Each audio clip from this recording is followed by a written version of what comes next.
All right, on this episode of Project Big Screen, we have a big one, top 20 movies of 2025. 5 picks each. We expanded the list. Got to go big for the final list of the year. We also have our reviews of a couple big things. We have our reviews of No Other Choice, the foreign movie, which from South Korea, which is creeping up the charts for the Oscars, potentially a Best Picture nomination. Song Sung Blue with Kate Hudson and Hugh Jackman, and the big one, Stranger Things finale. All that and more coming up on Project Big Screen. All right, Project Big Screen, episode 14, the first of the year 2026. Though no 2026 movies yet. I'll be catching up the next couple weeks. We may have one or two drop in here and there. There's one out right now. Bring Out Your Dead with Daisy Ridley. Yes. It did get 1,000 screens, so I think I'm going to see that on Monday. Yeah, that's one of the first ones. There's a couple that we're going to review in the next few weeks. Primate, which I'm not excited. That's just so not Jeff. my Do not make us do that. Come on. Makes me sad. But it's going to be one of the it's going to be big. Yeah, I know. people like the that monkey shit. gets bit, I think. So the monkey just becomes evil. I feel bad for the monkey. Yeah, there's some other things. The Rip on Netflix with Matt Damon, Ben Affleck. 20 years later, The Bone Temple. Is that right? Is that the name of it? Yeah. That's what I'm calling it, no matter what, right or wrong. I was like pretty sure it's The Bone Temple. A couple other things, but also we're going to catch up on some 2025 movies. We'll do some foreign movies closer to the Oscars as well. But this week, it's kind of a mixed bag. We have a newer movie, came out in the last couple weeks, Song Sung Blue. We have No Other Choice. That is a foreign movie that is fighting for a Best Picture nomination. And then we will talk about the Stranger Things finale. And this week, the news is typically pretty light at the end of the year for movies, people celebrating holidays and stuff. So we're going to take that extra time to do top 20 today, the top 20 movies of 2025, which top 20 is better for this anyway, because that does give everyone an even 5 picks. So everyone gets an even say on the big top 20 list to end the year. We're going to do performances next week as well, too. So we'll kind of dive into, which I like doing the bigger performances list. I feel like there's the obvious ones that we've talked about for months and months and months. We can kind of get into the weeds of maybe some of the performances that aren't getting as much buzz or praise or may not get nominated at the Oscars. We'll start out, though, with Song Sung Blue, which is not a Neil Diamond biopic, but like it's a Neil Diamond movie in the same sense that like that Blinded by the Light was a Beatles movie, or like that weird Bruce Springsteen movie where that kid just walked around with his like cassette player and like played Springsteen songs. Like there's a lot of Neil Diamond, but it's not about Neil Diamond. 2 down on their luck performers form a Neil Diamond tribute band, and through love and heartbreak, prove it's never too late to find love and follow your dreams. Through hardship and heartbreak, excuse me. I actually added that middle line because the synopsis originally made it sound very happy-go-lucky, and it is not. Based on a true story, largely based on a true story, one of the people that the movie is about was heavily involved with the making of the movie. Was on the carpet with Kate Hudson. Kate Hudson in the movie, Hugh Jackman, Michael Imperioli in the movie, Fisher Stevens, Jim Belushi. Klemmer, where do you rank Jim Belushi in terms of favorite Belushis? A distant second. But I thought you were asking like SNL, because he was on the cast of SNL for a short time. It's actually the second Jim Belushi movie I've watched in the last 2 weeks, because he's in Jingle All the Way. Yeah, he's probably in the bottom third of SNL performers. But he's actually not a terrible actor in a bizarre way. Like he's somewhat likable on screen. Type of guy. Was that? He plays like a very specific guy very well. Mm-hmm. I was not a big According to Jim fan. It didn't really. Oh, I forgot that even existed. Didn't tune in a bunch for that one. $21.6 million at the box office. 78%, 98% split on Rotten Tomatoes. This is the most 98% audience score movie I've ever seen. This is a movie that definitely moves the needle for the average moviegoer, which I'm not saying is a bad thing, but it's definitely it's a very specific type of movie. I also will say it's a very specific type of movie that they don't make anymore. This feels very of like the 90s or like the 80s. Like it feels like an older type of movie, which, like it or not, like I like that. That's like one thing I definitely liked about this. Like it felt like something that we haven't had in a while. 7.6 on IMDb, 61% Metacritic, 3.3 on Letterboxd. Again, it's based on a true story. There is a documentary from 2008 from Craig Brewer, whose recent movies were Coming to America. the sequel. Dolomite is My Name, one of the more underrated movies, Good I would movie. say. Last Good movie. 15 or so years. The Footloose, but the Kevin Costner Footloose, Julianne Hough. And then he did Hustle and Flow, Oscar-winning movie Hustle and Flow. Shout out Memphis, Tennessee. Klemmer, I believe you saw this first, so I'll let you lead it off. Yeah, you teased last week. You had some good things to say about this movie. I like this movie a lot. And you said it's a movie we don't get anymore. You're absolutely right, Jeff, because I think it's a movie for everyone, which is pretty rare nowadays. We have such segmented movies now because they're trying to hit one quadrant where this it's all for. I think this is I really enjoyed this movie. It definitely wears its heart on its sleeve. And I know you like to make fun of like my schmaltz and schmaltz meter. This is where the schmaltz meter was coming to play. We finally hit that movie where this is absolutely true. But it's like a heartwarming story about regular people, which I also enjoyed. The stakes never get wildly high. I mean, their tribute band gets more and more successful. But they don't need to save the world. They don't need to save Neil Diamond. It's nothing crazy like that. It's just two people in love that have had difficult lives, that their lives don't stop getting difficult. They have to deal with a lot of stuff, especially in that back half of that movie. But they love each other and they care about each other, and that goes a long way. This movie really worked for me. I really, really enjoyed this movie. I loved the two of them. I thought Kate Hudson did a fantastic job. And I know she's getting some very light Oscar buzz for this. I doubt she'll get a nomination. But I think she deserves one. She's in right now for odds. She's in the top 8. She is definitely part of the buzz. I'll take that. I think she deserves one. I think she's fantastic. Hugh Jackman is really good too. I just walked out of the theater going, wow. Like you said, Jeff, I had the same thought too. Like, we haven't gotten a movie like that in a while. I really enjoyed them. I really cared about the characters. And that's what this movie is about. It's about characters. It's not necessarily about plot. It's about these people. And I borderline love this movie. I give this an 85.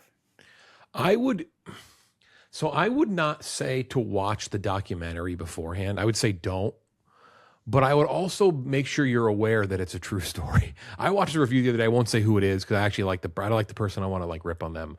I'm pretty sure they didn't know it was a true story, and they were kind of like ripping on like this was just preposterous. Because if you didn't know it's a true story, you would think you're like, this is ridiculous. They say it in the title screen though, in the beginning of the movie. Don't they say based for on sure, but it's like it's bait. But you know how sometimes like they embed like it's pretty like true to the bone, I believe.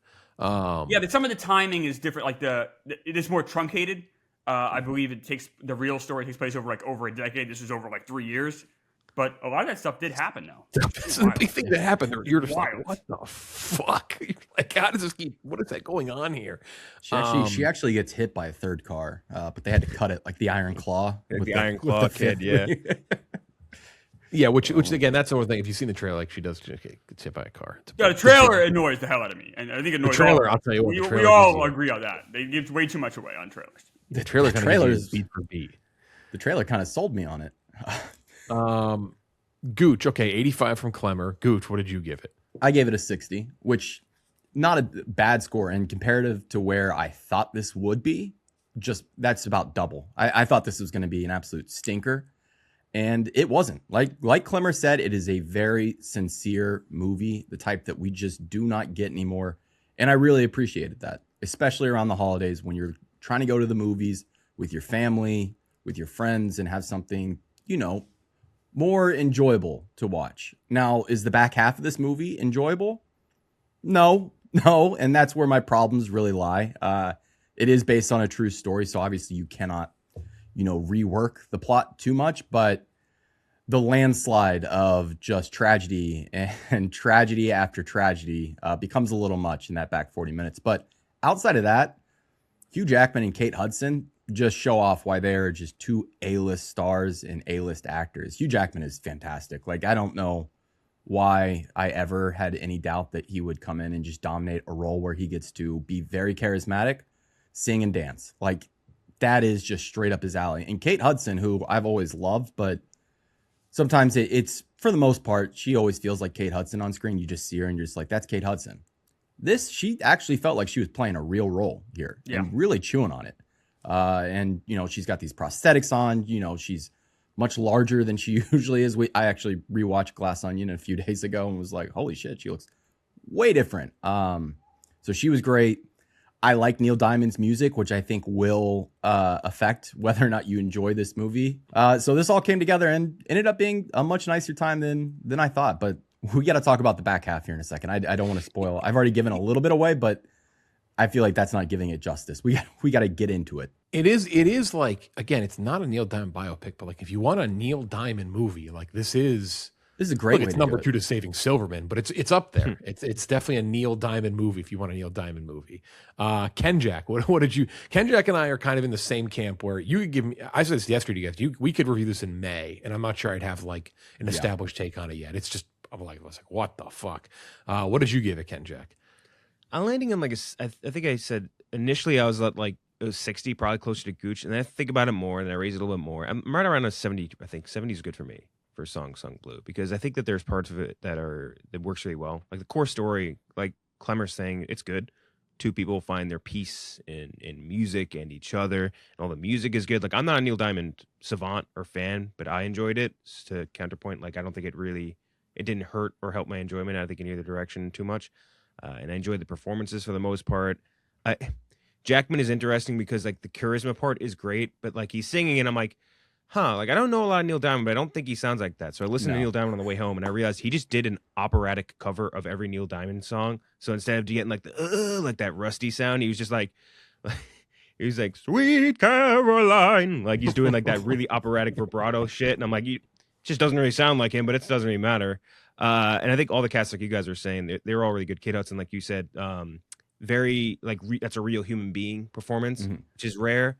And I love that. Jim Belushi, I loved him. I thought he was fucking awesome in this. Really cool side character, which I feel like we miss in not to deride it, but like schmaltzy movies like these. But there's also there's issues. I think the pacing is wonky. There's a lot of ground to cover and just not a lot of time to do it. Like they'll be like, not to spoil shit. Like they're just talking, now they're married. Kid hates you, now loves you. They're not popular, now they're popular. Like it's a very like jumpy, very, very jumpy, and there's just not enough time to breathe. And I don't think they did a great job at establishing their setting. Like I texted you guys after, I'm like, I didn't realize this was set in like the early-ish 90s until like 20 minutes in. I thought it was modern day. Like because they were talking about like things and people like they were ancient. And it's like you're talking about a guy that was this song was 10 years old at this point in the movie. Like it's not that old. So I think they did great there. I don't think they did a good job with other transitional stuff, but yes, I think 70 out of 100 is fine for me. We'll talk more about the more specifics, like you were saying.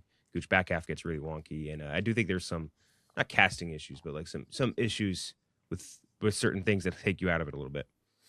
Yeah, this is it's a 71 for me. I like it's hard to say you enjoyed this movie at times, and that's not even like I'm not even saying it like a knock way. It's just like it's. Sometimes you're just like, Jesus Christ. I would agree with that. It feels, I don't even, again, I'm struggling to really discuss this movie because it just kind of like stunned me to my core in spots. But it's a really like nice story in spots. It's obviously very heartbreaking in other spots.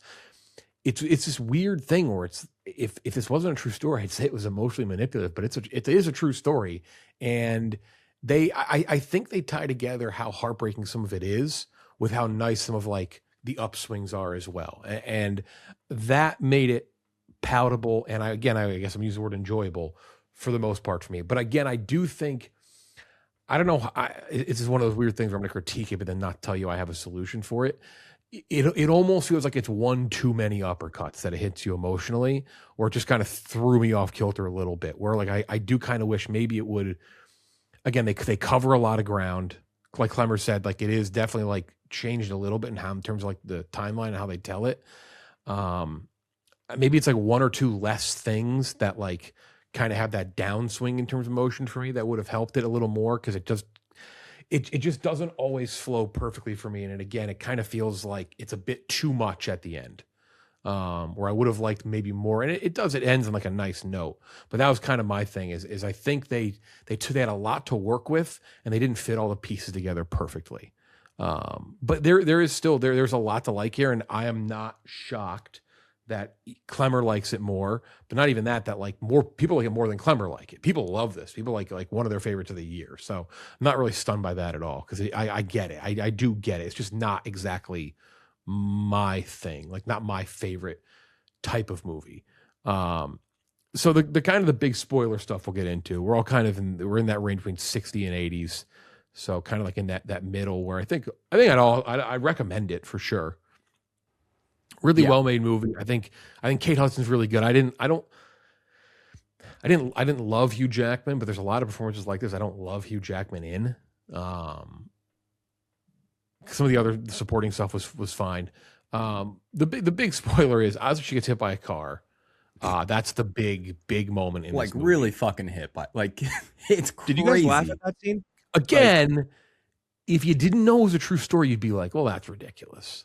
I laughed. I laughed out loud. I thought it was a joke. I thought it was like a dream or a nightmare That's or something. what I thought. Like, it's crazy. It's crazy. The way that they shoot it too is just like she's like in the garden looking out from the window, and it's visceral. It's very abrupt because it's the same shot as we see with Hugh Jackman, like just kind of playing on his guitar. It tracks over, and then all of a sudden she gets hit by a car. And the smash. It's very jarring, and the trailer gives it away, which is fucking crazy because the whole way it's shot is supposed to be a surprise. You're supposed to react, maybe not laugh like Kenjac did, but have a little bit of like a holy fuck. No, I didn't even see that coming at all. So like, You're not supposed to. Yeah, and the smash cut and the cutoff of the music made it feel like it was a punchline. It made it feel like it was like a literal like a pop star level punchline. It feels like a different movie. Like it feels like it switches to a completely different movie at that point. And then they do it again later, but we'll talk about that. Yeah, which is crazy. Yeah, they kind of ends with her in the same spot in her garden where she gets hit by a car, which I think it's a nice moment. But again, it's that comes after like obviously at the end of the movie he dies in a very tragic way. Has multiple heart attacks, multiple issues, multiple health issues. That leads to the tragic way he dies. It just never goes like it every time it's going right, it just goes wrong for them, basically, is what it boils down to. And even in those final moments and like their last concert, last show, or whatever, it's like it still comes with tragedy of him passing. So yeah, it's a heavy ass movie. It really throws a lot at you. I don't know. I mean, maybe, but again, it's tough because like it is a true story, and it's like a lot of times these true stories they play this stuff up, right? Where it's like they add some things, but this would be the case where it's like they really didn't add anything. It's like, but like, you really gonna take anything out? I don't know. It's kind of a tough. Some people just like have shit like luck. Like obviously this is an extreme example, but like you have couples that it just for whatever reason everything just kind of just doesn't break for them, and I think there's a lot of people out there that just don't have it easy, and like we're pretty blessed, the four of us, but there's some people just like it never works for them, and no matter what they do, no matter how hard they try, and I think that's a lot of people out there. So I think like they can watch a movie like this and be like, oh, I can kind of relate to these regular people who just don't have it easy, and shit, no matter how hard they try, it just kind of keeps knocking them down, but they keep getting back up. It's the resilience. That's what makes the story so inspiring. And that's what the real takeaway of the story is how resilient these people are. It's not necessarily a tragedy, which I think is the story of Iron Claw, which the movie I also loved. This movie's about resiliency, not about tragedy. Yeah, I think they did a good job of that with the one scene, which I thought was good. And AA, where like the one lady was like talking about like how much like, it's like, oh, I envy the young people, not because of this, but because like they don't realize like shit just doesn't work out. It sucks. And like he takes that and he like really stews on it and like moves on and like they make it work. They end up like fucking opening for Pearl Jam. It's sick. And then like all that part of it is cool. It's just like, I don't love the way they executed this as far as like pacing wise, because there's so much shit to cover. There's a lot of ground to cover here. And obviously they condensed like a 15-year long story into 3 years. Yeah. Like, what are you going to do? But like, I think this, and I text this in our chat too. I think this would have been a really good, like 5-part series. If you like cover a different little section with each like 40-hour-long episode, whatever. And I think but condensing it turned it into an okay movie. And I think that's kind of not a shame, but I think it just turned it into something a little bit lesser with the amount of time they had. Yeah, in the real story, so she gets hit by the car, I believe in the year 2000. I'll look that up. And then he dies in 2006, hits his head. They end up still performing, and then he dies later on after getting put into a coma. They find, I think, brain. But yeah, 1999, excuse me. She got hit by a car in 1999. 7 years later, he died after he hit his head. fell and hit his head, and then they performed. Then he goes to the hospital, and they find brain bleeding, and they never wakes back up. They like met in the 80s, right? Like they met in like the late 80s or something. Like this whole meeting story. Yeah, they met in 1987. Yeah. Yep, 1987. This is 87 to 2006. He's a vet. Right. He had alcohol problems. He got sober. It is like it's almost like somebody took like every like harrowing true story from the year and like merged them into one movie. Like that is how crazy the story is. I've not watched a documentary. I'm actually planning on watching a documentary now. I was told not to watch it because people said it just kind of it's based on the story like pretty. Again, the timeline condensed, but like kind of letter of the law, like it's based on like what it's based on. So they said don't watch the documentary yet, but I'm going to watch it. It is fascinating. It's like this just stunning true story. There's also the element of financial stress that umbrellas the entire movie. There's a really good line in the movie. I've been thinking about it really nonstop since the movie ended. Like the daughter says to Hugh Jackman, she's like, her car breaks down, and they end up having to use they're like instead of like going and buying a new radiator, they're like trying to patch up this hole. And she's like, we're the kind of people that just try to fix stuff that's broken. Other people buy new stuff. And it's like, oh, that's like so on point. Like I've been in that situation. Like we didn't have a ton of money growing up, and like you were just always trying to patch that hole and trying to like figure out a way to like somehow get to the next thing, as opposed to just buying a new one, which is like such a nice luxury to have. And I think that also the financial stress, I think a lot of people deal with that on a regular basis, especially a lot of families and stuff. And I think they did a really good job showcasing that and explaining it really well in a way that wasn't like talking down to people or even talking up to people. It was like talking to people like they were real human beings. That's what I liked about this movie. I felt like it was just all felt really genuine and real, even as all this insanity was happening in that back half of the movie. You know what might have helped it? I don't know if you guys would agree with this. Hugh Jackman might have been too handsome for this movie. Yeah. Like, he's not real enough of a guy, I think, for it to really like Hugh Jackman's always Hugh Jackman to me. That is one of the tough things. Even when he plays, what was that terrible political movie he was in, The Front Runner or whatever? Oh God, yeah. Like he's just always Hugh Jackman. It works in something like, you remember that? Do you remember that Principles movie that they did for HBO? Like it worked for that, I think. Yes. Where like that kind of worked as like a real guy that was really hyper focused on his appearance. But like this one, it's like, yeah, this loser PTSD guy that can't catch a break, that no one likes, that can't get out of the sphere of like doing impersonations. Like that's like the most handsome man in Wisconsin. That's the most beautiful creature to ever walk anywhere near Sheboygan. Like that guy would be the king of this state. Like that. It's just, I think you needed a more regular looking guy to pair with Kate Hudson, because Kate Hudson, that looked like a Wisconsin mom. Like that was an awesome casting, and all the singing and emotion stuff I think she did was great. And it's not disparaging Hugh Jackman. It's just like I don't think he was maybe the best fit for this. Charisma, like you were saying, the Gooch, songs that's were right. so good though. Like I really, so I know you kind of like, you guys are kind of knocking. I think having him play these songs, I like Neil Diamond. I don't say I'm a huge Neil Diamond fan, but I enjoy it, and it made the movie have a whole like life to it with the songs. And I think he's a pretty talented guy when it comes to singing and performing music. I'm not saying he's the greatest actor of all time, but that stuff really worked for me. And he just only sing one way. Pretty great too. He can only sing like it's Les Mis is the problem. He can't sing like he's singing Neil Diamond. He can't change. That didn't bother me too much. No, they did address it directly in the movie too. He's like, I don't really sound like Neil Diamond. Like I can't. He didn't really sound sing like these fucking songs. anyone else he was singing like. He just like he does this operatic twang on everything, which I don't think is necessary at all. But I think that's fine. But another thing that took me out of it, I don't know if you guys would agree with this. That daughter, that face didn't exist in 1990s. That's the what do you call it? Kate Hudson's daughter. It did. I was alive in the 90s. I was that lady. Age. That lady had like that mewing TikTok girl face, which like that really like made me think like, oh, that's not a 1990s face. That's a fake face. I disagree. As someone who was in high school in the 1990s, I disagree. I guess can't argue with that experience, but I just that was something that took me out a bit. How did we feel about the Creed, the Eddie Vedder cameo? That's the point, Kenjac, when I realized what time, like when we were. That was what gave it away for me. It's like, oh, okay, early 90s. Yeah.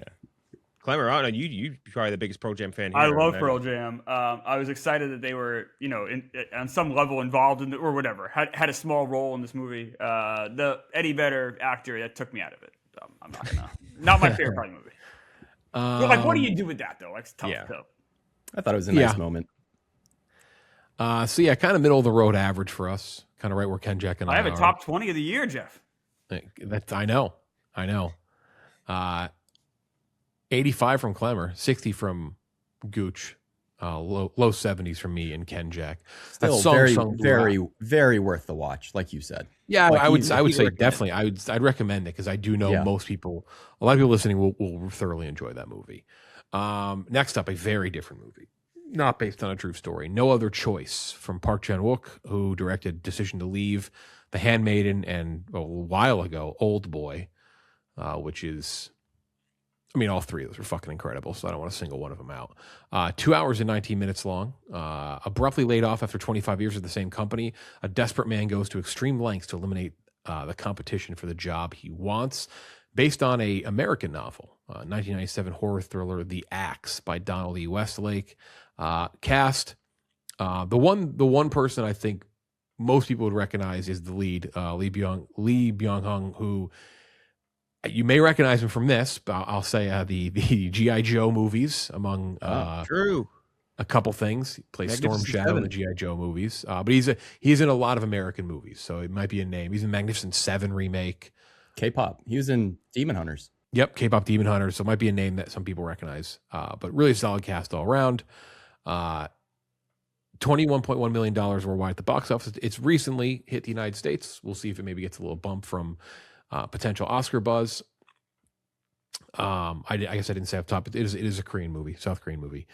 98%, 93% split Rotten Tomatoes, 7.5 IMDb, 87 Metacritic, Letterboxd 4.2. One of my favorites of the year. I gave it a 94 out of 100. This movie's fucking fantastic and looks unbelievable. Unbelievable. This movie has shots and transitions I've never seen before in movies. There's some things he does in some scenes that I'm legitimately, I'm like, you can do that? Like you can do that with a camera? Like you can make that work? Like, how do you go from that to that? How do you go from that shot to that? It is, the story's great. Like really, really fun story. In some spots, if I had to critique, it might get like a little convoluted, but like that didn't really bother me. The acting was great. Music, fantastic. Score, great. But man, this movie it is. And I won't steal Gooch's thunder because I know Gooch really wants to talk about one thing that he did really well. But man, the look of this movie is unbelievable. Like visual storytelling is as good as anything. Just the two movies this year that I could watch on mute just to see how it looks is this and Train Dreams. Just like fantastic. So yeah, No Other Choice, 94 out of 100. One of my favorites of the year. Lived up to the hype. Gooch, because I know you want to. There's one thing in terms of the look that you've mentioned on here before, but I'll let you kind of say your piece on that because man, crazy stuff in this. Yeah, I'm at a 90 out of 100, and I think what you're alluding to is the way he shot technology, which I've brought up a few times now. It's just like, it's been an issue for, I mean, even our best directors in America, across the world, they have not been able to figure out how to set movies in modern day, shoot phones, shoot screens correctly and visually appealing. And for some reason, between this and Decision to Leave, he has just cracked the code on like how to make an iPhone screen look good and look natural. So getting that out of the way, outside of that, like you said, Jeff, just across the board, even outside of the way he shoots technology, it looks just, I mean, it's incredible the way this movie looks. It's stunning at certain points. There are certain shots that like literally jaw on the floor. You kind of gasp in the theater. You're like, how did he pull that off? Then the performances, Lee Byung-sun. This is the first movie with Park since JSA, which if you like this movie, go watch JSA. Great movie. And then the commentary. I found the commentary and really what the movie was trying to say. And a lot of movies have tried to dive into this territory over the last 5 to 10 years, which is, I mean, more or less it's anti-capitalist. It's, workers' rights. It's things of that nature, which can get a little hairy. And I think a lot of people aren't smart enough to talk about it. This is based on a book, but I do think Park Chan-wook brings the Korean sensibility to it, which the book is an American book, but brings a Korean sensibility to it that is much more nuanced than what we've gotten, I would say, for the majority of these films that try to do this. It is very nuanced, and I think it gets its message across much more clearly. So I found everything really across the board kind of great. I will agree with you. It gets a little convoluted at certain points. But outside of that, I think this is easily one of the year's best, top 3 on the year for me. And I cannot wait for more people to see it. Hopefully picks up some steam and does sneak in for a Best Picture nom, because I'd love for more people to get into the Park Chan-wook hive. Yeah. Kenjac. Yeah, I'm right with you, Jeff. I'm a 94 out of 100. I think it was an awesome movie. I think it's mine. I shouldn't say the numbers yet because we're going to talk about that later. I think one of the things that does really well, and this is something that's very, I think, Korean in nature, is they do very good, like, insane yet relatable concepts. Like the idea of like the upper middle manager guy that like he's at a certain level of wealth that is not sustainable if he gets canned, especially in like a niche industry. Like, that's like a relatable thing. Like you can easily get to that. And like wanting to do anything to keep your family at that level of comfortability, very relatable. You can definitely get to that. And then like the only thing is getting to that next step of like, killing people off to get there. So I think they do that really well. They do the same thing in Parasite too, obviously with Bong. And I think Koreans, you mentioned a little bit like the anti-capitalist stuff. I think they're the only ones capable of subtly digging like capitalism. Like it feels like in American cinema, everything needs to be so in your face and spoken out loud and Basil exposition-y. Like this is just very like watch what happens and you take it. You can suss it out yourself pretty easily. And they I think a big thing in that is they just trust the audience a lot more than American directors do. Like they don't want to be being the fucking Duffer Brothers going on 50 million interviews after something comes out and being like, actually, this means this means that means this. It's like they just trust the audience to actually understand something, which I appreciate. Like you guys mentioned, it looks gorgeous. Like that's a movie.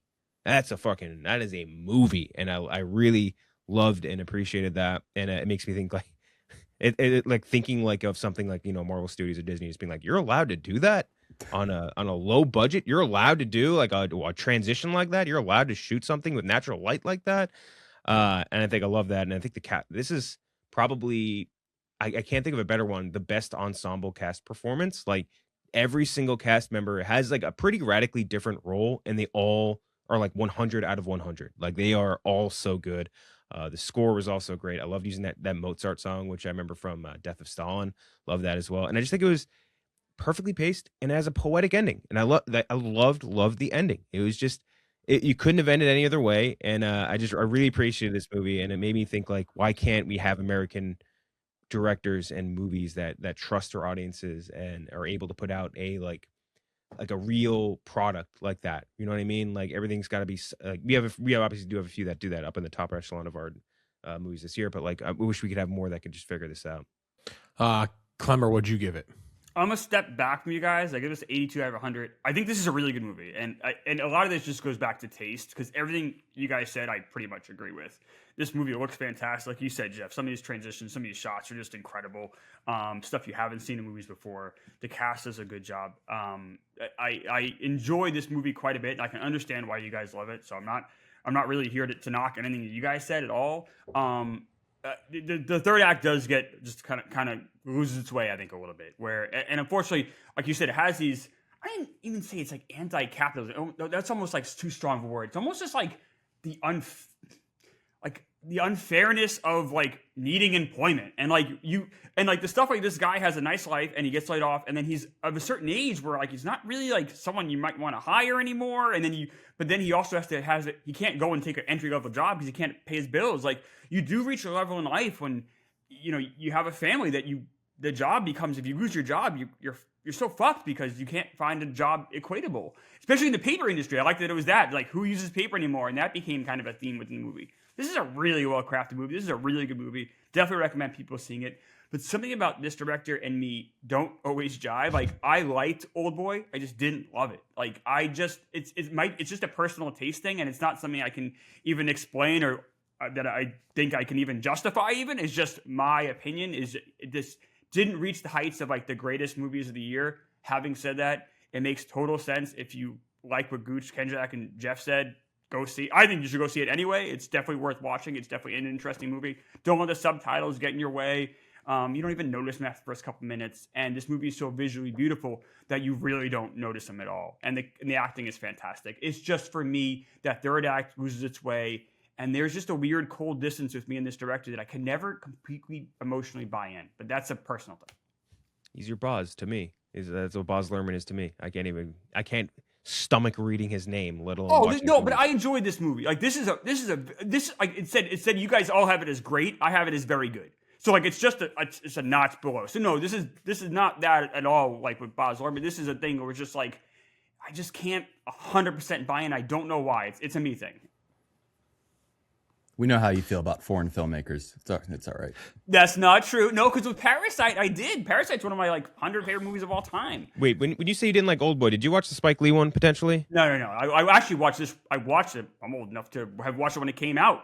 Oh, nice. Originally, on VHS, but or this DVD, I think at that time, right? 2003, 2004. Yeah. I was just out of college. God, that one was banned. Spike Lee banned from making Asian remakes, by the way. Like fully banned after Highest to Lowest. The back half of this movie, there is quite a few deaths. I would say actually the middle half, the back half movie, and that is where it kind of gets like crazy. And that part I love because it is this just absurd story, and we're spoiling this now, of how these deaths happen and how so many of them are either coincidental or lucky for him, or they break in a way which he can kind of get away with it.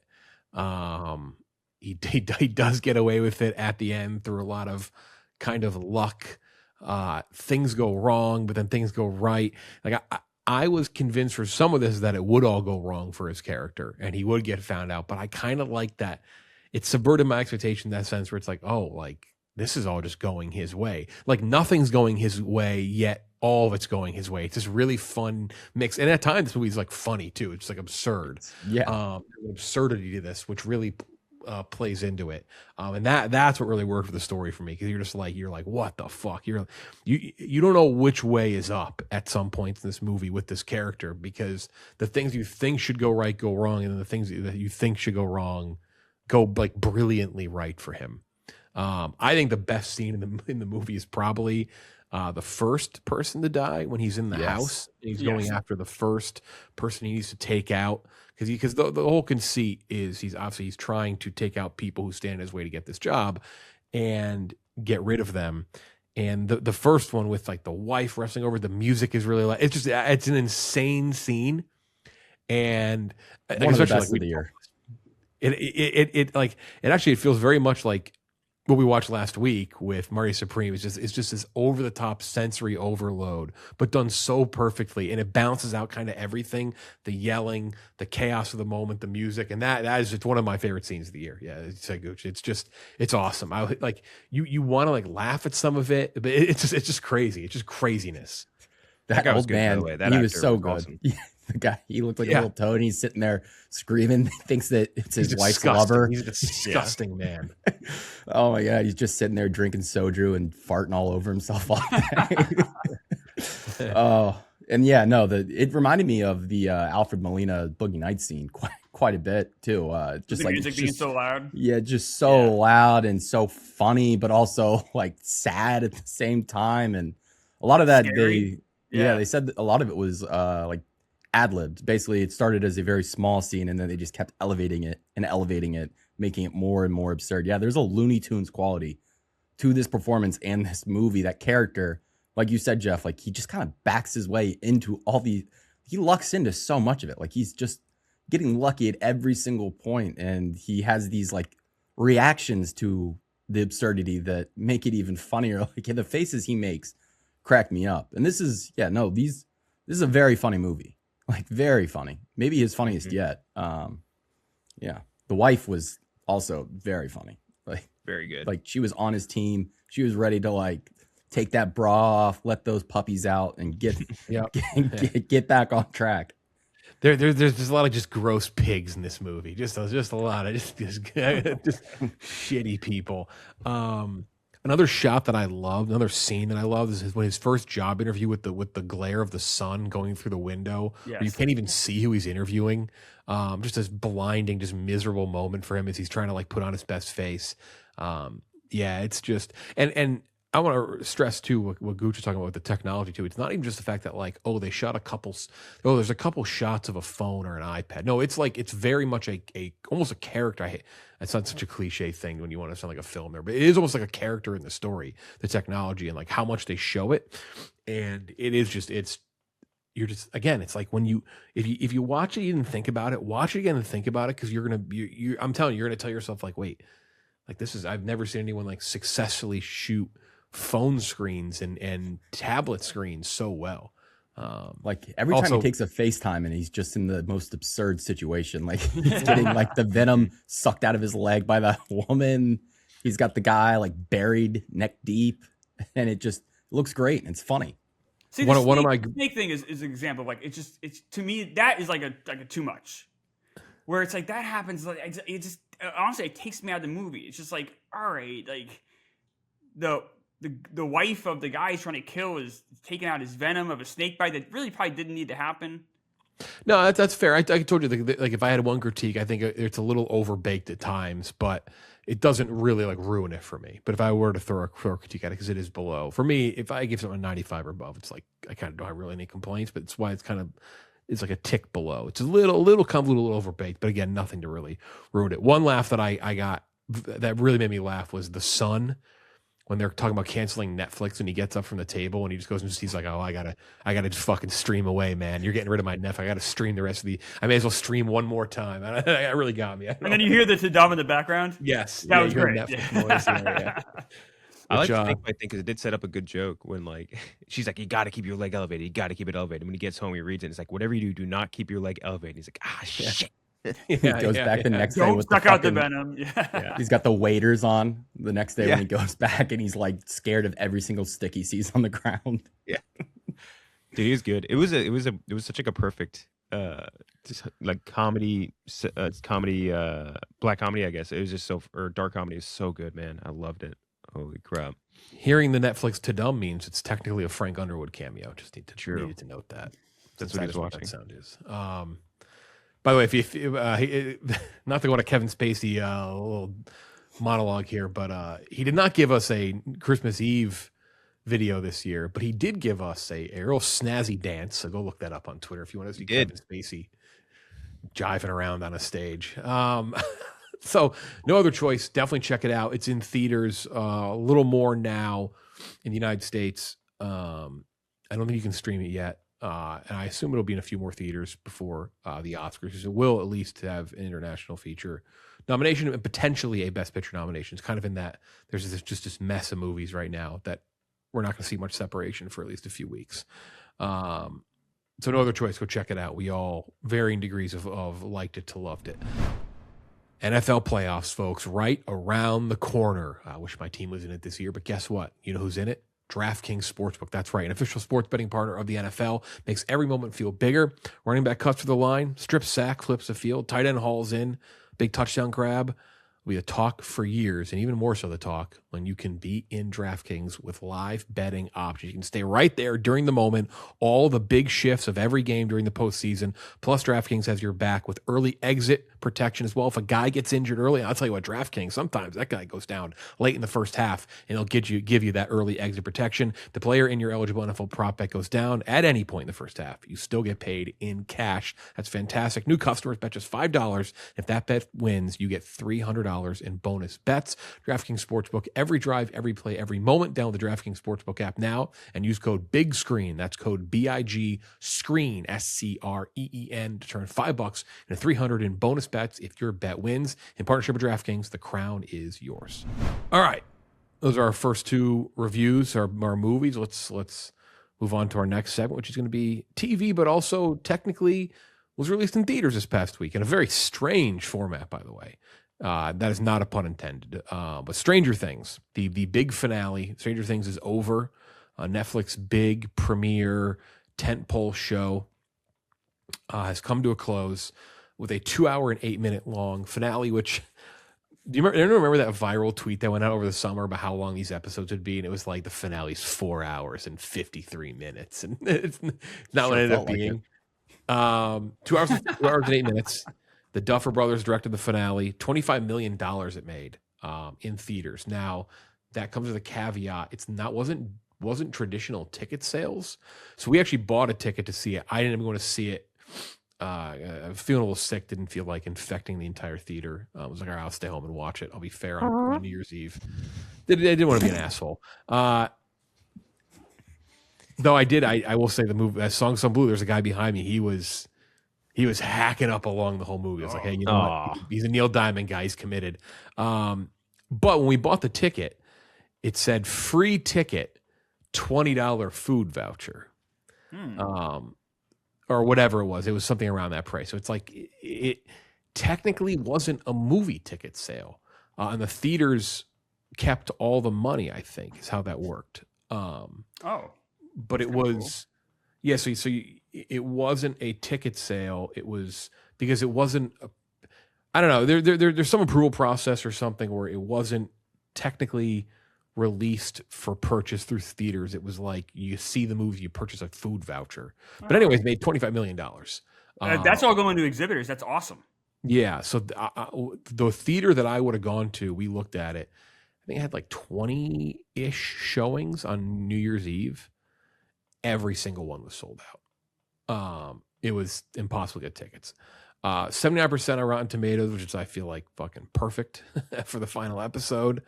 The season overall is at an 83, though I do believe that's largely from the penultimate episode, which has been the big discourse episode for fans of the show. Gooch, I'll start with you. Stranger Things. I think there's two big questions here. Did you like the finale? But then the bigger question is, did they land the plane in your eyes? Because that is kind of all that really mattered here. Is could they end this series? Because so many series don't end well.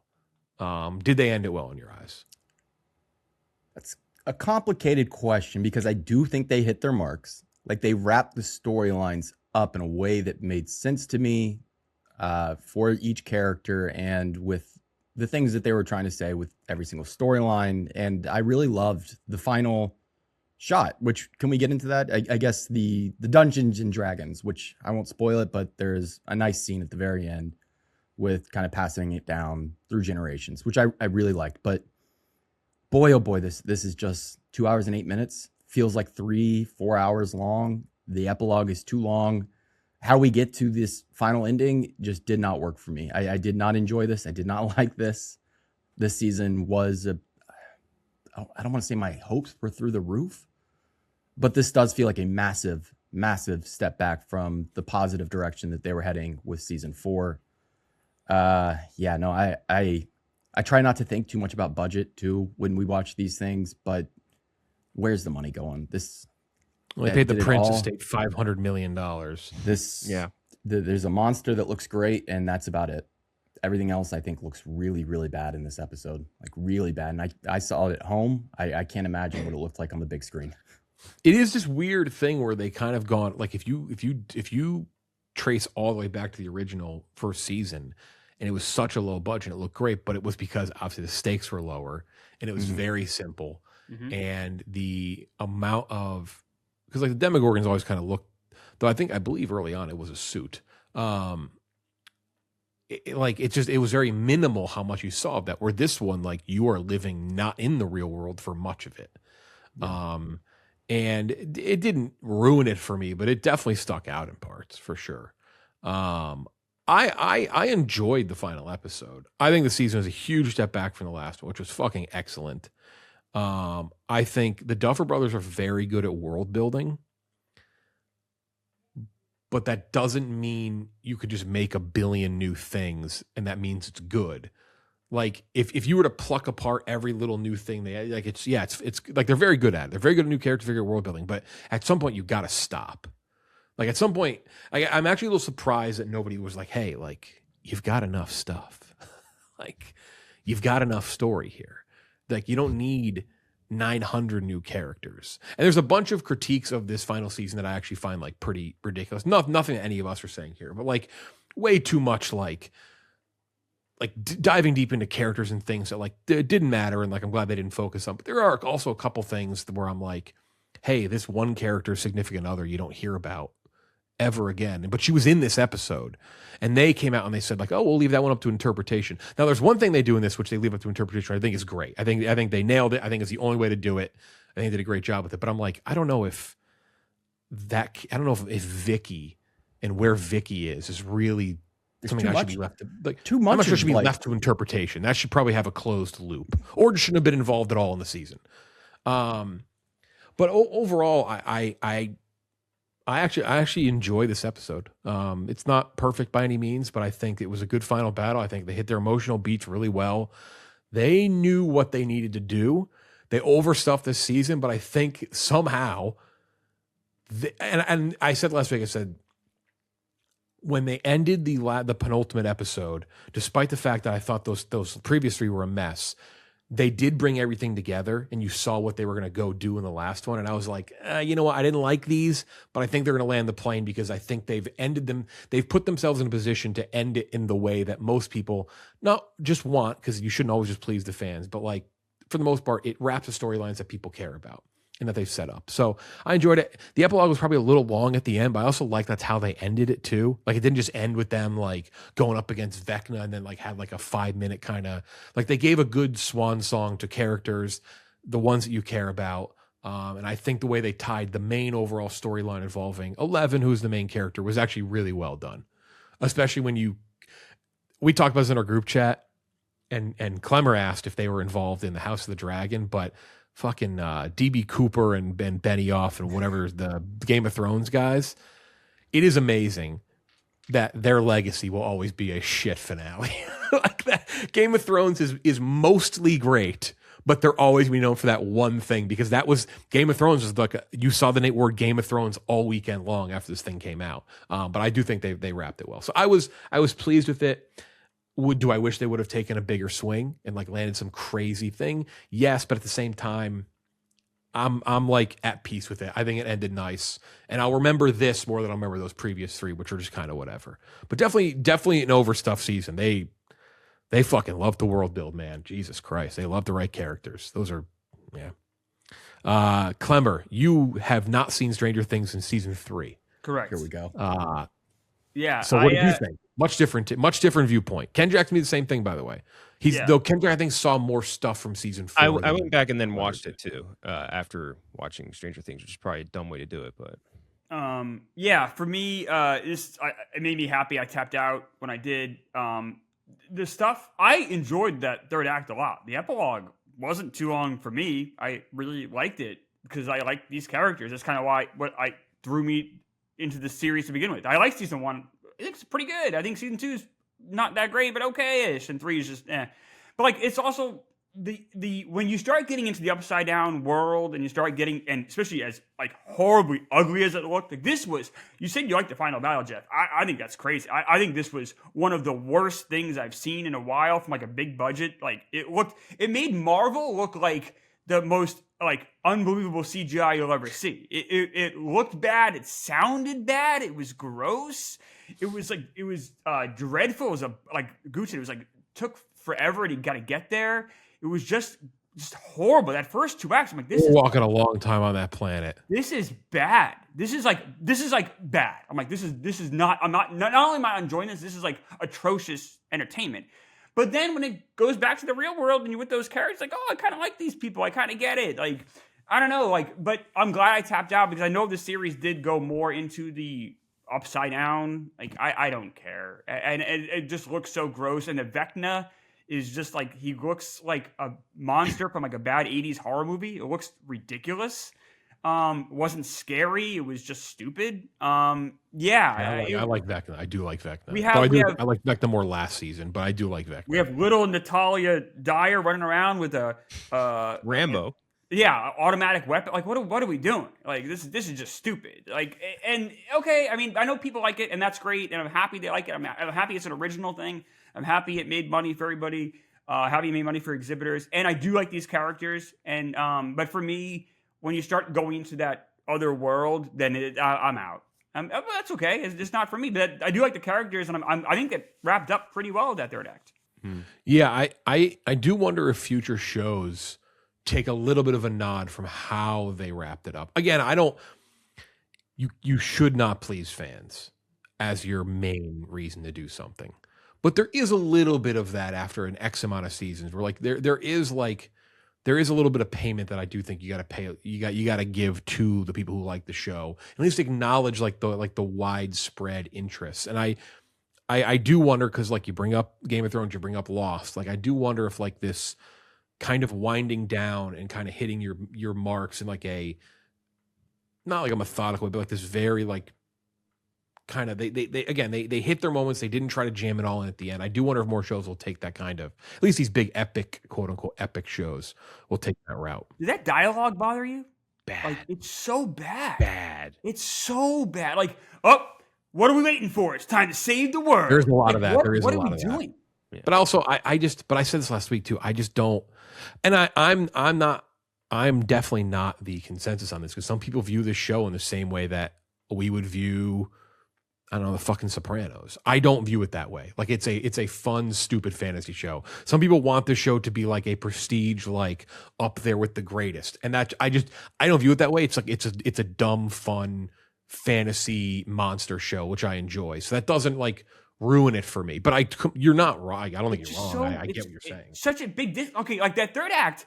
Yeah, they had some kind of clunky-ish, heartwarming dialogue, but I thought it kind of worked. Like that's how people talk, and they were enjoying. Like that dialogue worked. It's everything. I think for me, the Duffer Brothers really struggle with the action stuff. Like it just doesn't land. It doesn't land aesthetically. It doesn't land verbally. It doesn't land on any level. Realistically, like it's all just in. Like when I say realistic, I know they're in a crazy world, but like having an 80-pound girl run around with a assault weapon. Like, that's just insanity. Like, what are we doing here? Like, so much didn't work. But then when the characters are sitting around talking, like, the scene between David Harbour and Winona Ryder, I don't want to give anything away, but, like, that was very lovely at the end. Like, that kind of stuff hits. But then the other stuff, when so many characters almost die, too, Yeah. it was, like, such this weird, like, edging situation. Like, Joe Keery almost falling off the thing, and then he gets grabbed. But it's like hit after hit after hit of that. It's like, I don't know. For me, it's just not for me. But that third act was lovely. Yeah. Kenjac, what did you think? And then what do you think when you went back and watched some other ones too? So I'm definitely closer to Klemmer's scale of this, I would say, because I think the first two acts of this are bad, like really, really bad. Like the writing is putrid. The acting, I think, is worse. But like, what are you gonna do when the writing is And you're also in this, probably, like you said, talking to a tennis ball, like all CGI. And also, like all these actors, and not that I blame them at all, because this has taken way too long for this series to wrap up. But like you could tell they're checked out at points, and it's just this horrifically green screen battle versus like the slop kaiju. I just don't. I think it's dumb. I think when you have 10 years of build up for a fight and it lasts 6 minutes, and the monster is able to be killed just by bullets and by Molotov cocktails, it's like, hey, dude, maybe the army should have just taken care of this the whole time, because it seems like it's pretty easy to kill this fucking giant, disgusting, incomprehensible horror. And that's it. I didn't love that. I don't love I've never loved this, by the way, in any medium. The force battles when you have Vecna doing ha versus the Vecna going ha, and it's like, that's never worked. It hasn't worked in Star Wars. I think even if you look at like Lord of the Rings, when Gandalf and Saruman have that fight, it looks bad. Like that just never works. I don't think there's a way to do that right. So I don't love that either. And it's just your whole wrap up being like, are we in spoiler territory yet? Yeah, we'll spoil it. So like your whole wrap up, Levin, gate closes, all that stuff, and like the army comes around, and they're like, this army has been, basically like destroying people's lives, killing them, abusing children, doing some of the most like immoral, disgusting, inhumane stuff you could possibly imagine. And like because Levin's gone, they're like, what are you gonna do? Everyone go back. We're done here. It's like it's one of those things where like suspension of disbelief definitely works for one thing, but like when you show this army, what's her name, Sarah Connor's army being like this absolutely like robotic evil machine, and they're just like, instead of liquefying these people and putting them in the baloney supply, they're like, oh, you guys are good to go. See you later. You guys aren't going to talk about this, right? Yeah. No. Okay, we're good. That to me, it bothered me a little bit. I know it's a stupid show, whatever. I didn't love that. But then you get to this third act, and I think all that stuff is fine. Like that is all like more of the foundational, like, the kids interacting stuff that I think works better. The schmaltzy sort of I don't want to say like ripping off other stuff, but it is kind of what they do. Like that I think is more of the core of Stranger Things. It's like you get these little emotions, like these little interactions, little good like emotional moments. That all I think is good. And I think the big question I came away with, and I'm curious if you guys come away with this sort of takeaway too. I don't think we should have expected an original ending for a few reasons. One of which being, I think the Duffer Brothers were scared after watching stuff like Game of Thrones, that's like you were saying, Jeff, just hit your marks, whatever. If it's we're on 4th and 1, we're running up the middle. We're not doing a trick play. We're not doing anything crazy. We're not trying to win the game. We're just trying to get the first down. And I think they got stuffed, unfortunately. But I think the foundation of Stranger Things is inherently kind of unoriginal because the concept is like this amalgamation of Stephen King stories. It's bait for E.T., Goonies, people that like, they want that sort of kid adventure, which has been completely missing from Hollywood for the last 20 plus years. So it's there. The need was there. So I think in all that, even like your lore, like I said last time we talked about this, it's all directly lifted from D&D. I don't think it's a particularly original show. I don't think it's something that has ever been one where it's like, wow, how could you think of that? It's like, it's kind of just ripping a lot of stuff from different stuff from the 80s, from like D&D. It's not that original. So I don't think we should have expected that original of an ending. I think we should have expected, we have this big fucking machine that Netflix has tied all of their money into, that all these people have tied all of their careers into, and we just kind of, like you were saying, like hit your marks and just, run up the middle, whatever, and that's it. And I kind of wish they made a more creative swing, but I understand logistically why they wouldn't want to, and why Netflix wouldn't want them to either. So that I get, and I think my only kind of last thing I would note, Duffer Brothers, shut the fuck up. Don't talk. Every word you say is making my interpretation of what you did worse. Like they're like you were saying, Jeff, like they're like, oh, this person was actually here. It's like, don't say any of that. Just leave some of it up to interpretation. Let some people like just stew and marinate on for 5 minutes. Same thing like with Benioff and DB Cooper. Like when they, after the thing, like, yeah, fucking Daenerys forgot about the Iron Fleet. It's like, just shut up. Shut the fuck up. Let people marinate on stuff and come to their own conclusions about it. It'll be way better than whatever you say. I promise you that. And so, yeah. Well, I do. Well, I think though the opposite. That I think them saying that on a couple things was a problem, because like some of those characters, I was like, well, that doesn't need to be up for interpretation. Either just close the loop on that fucking character, or don't put them in it at all. Vicky doesn't need to be in the final season if you don't have a way to tie up. Or like, what the, like, don't tell me Vicky is a storyline as a love interest, and then never show her again and tell me that I have to decide. I'm like, I just don't care. Like, that's fine. I think don't even say that you have to decide. Don't say anything. Like, don't fucking say a word. Don't even get yourself to that point. Kenjac, you said this wasn't original, and like I kind of don't care. Like, this was always derivative. Like this is always Spielberg light. Like that's fine. I didn't want originality necessarily. I wanted quality, and I feel like the first 2 acts you didn't get any quality. You got just slop. That's my issue. I have one other thing. What happened to that poor girl that played? Was it Barb? Remember season 1? Oh no, not Klemmer being a Barb stand. You don't care about Barb. No, I don't care about. I care about that actress a little bit. In that, like, that sucks. Like, you think about how much money all these people made, and then you were in like 4 episodes. That the character wasn't anything great. I'm just saying that character's very dead. By the way, you see the character in season 4 rotting with a slug coming out of her mouth in the Upside Down. So she's just very dead. But they don't. That show famously doesn't kill anybody forever. Yeah, they killed like one a season. Person they killed is poor. Yeah, they killed, because they did kill a very beloved character in the last season. I actually give him credit for not bringing him back, because I was convinced you were going to see Eddie. I convinced Joseph Quinn was going to pop up. There was a moment I was like, oh my god, if Joseph Quinn Force Ghost pop up. It's Force Ghost Eddie going to pop up? Which Eddie Munson was a very fun character, and they give you a nice little tribute at the end to him. And I believe he says in the last season he would have flipped off the principal when he got his diploma. And that's what Henderson does. Oh. The only character I thought was going to die was going to be Steve. I did think Steve was going to die at some point, maybe because I fell into the rabbit hole of people doing the memes of what his corny last line would be, and I just wanted to see that happen. Like, I saw people do like, what would Steve Harrington's last line be, and it's him just turning to the camera like, Henderson, you've been a good friend. And I was like, that's definitely going to happen. But the only thing in the epilogue which I did crack up at is when the 4 of them are hanging out on that roof, and he's like, we got to do this. It's like, I miss doing this. Like, you never did this. You didn't become friends till you never hung out, the 4 of you, until you were in the Upside Down. Don't tell me you hung out on a rooftop peacefully. But I think they ended it nice, and I think the way they wrap up the 11 storyline was I like you get a little clap for me because like, okay, that's how you do it. That's definitely how you do it. It's like it's ambiguous, but isn't if you want to take it that way. They tied into Dungeons and Dragons. So I thought that was very nice. I thought that was. I agree with you on that. Yeah, my favorite moment of the season was the Mike looking down the steps at Holly and her friends playing. That was a really, really. They're very good at character stuff. But that goes to what you were saying, Klemmer, right? What you were saying, Ken, like once you go into the real world and you go to the like they are very good at that. I hope for their sake they do something completely different. I don't think they will. It doesn't sound like it. Apparently, it's a spinoff, even though I've seen it's like a spinoff, but has nothing to do with Stranger Things. So that's not a spinoff. That's just a new thing. Maybe they're just saying that because they want people to try and stay interested. I don't know. I mean, how long do you think before we get these Stranger Things just straight up revival into the 90s? Like, well, there's it'll a be in the cartoon next coming 5 out years, this year. right?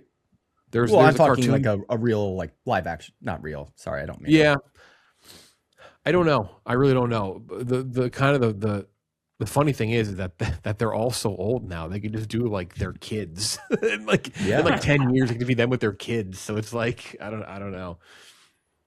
That's what I mean. I mean, I can't. I mean, no offense to these actors, but I don't imagine many of their careers are going to explode in the way like Millie Bobby Brown's has, or even like Sadie Sink's. Yeah, I know. She did all Netflix. She kind of gave up though. Like she's not even trying anymore. But like, I could see a situation where like 5-10 years down the line, these people are like, yeah, fuck it, we'll come back for Joe $20 Keery million. has a movie coming out. He's got cool and coming out. And a great album. Keery needs what's his name Schwartz to like be paralyzed or something to have a career. Because I feel like what's his name? You know what I'm talking about? Ben Schwartz. Ben Schwartz. He needs like Ben Schwartz to be paralyzed or something for Keery to like really take that next step because that spot is occupied. Big haired goofy dude is there already. I like his music. He needs to make more of that.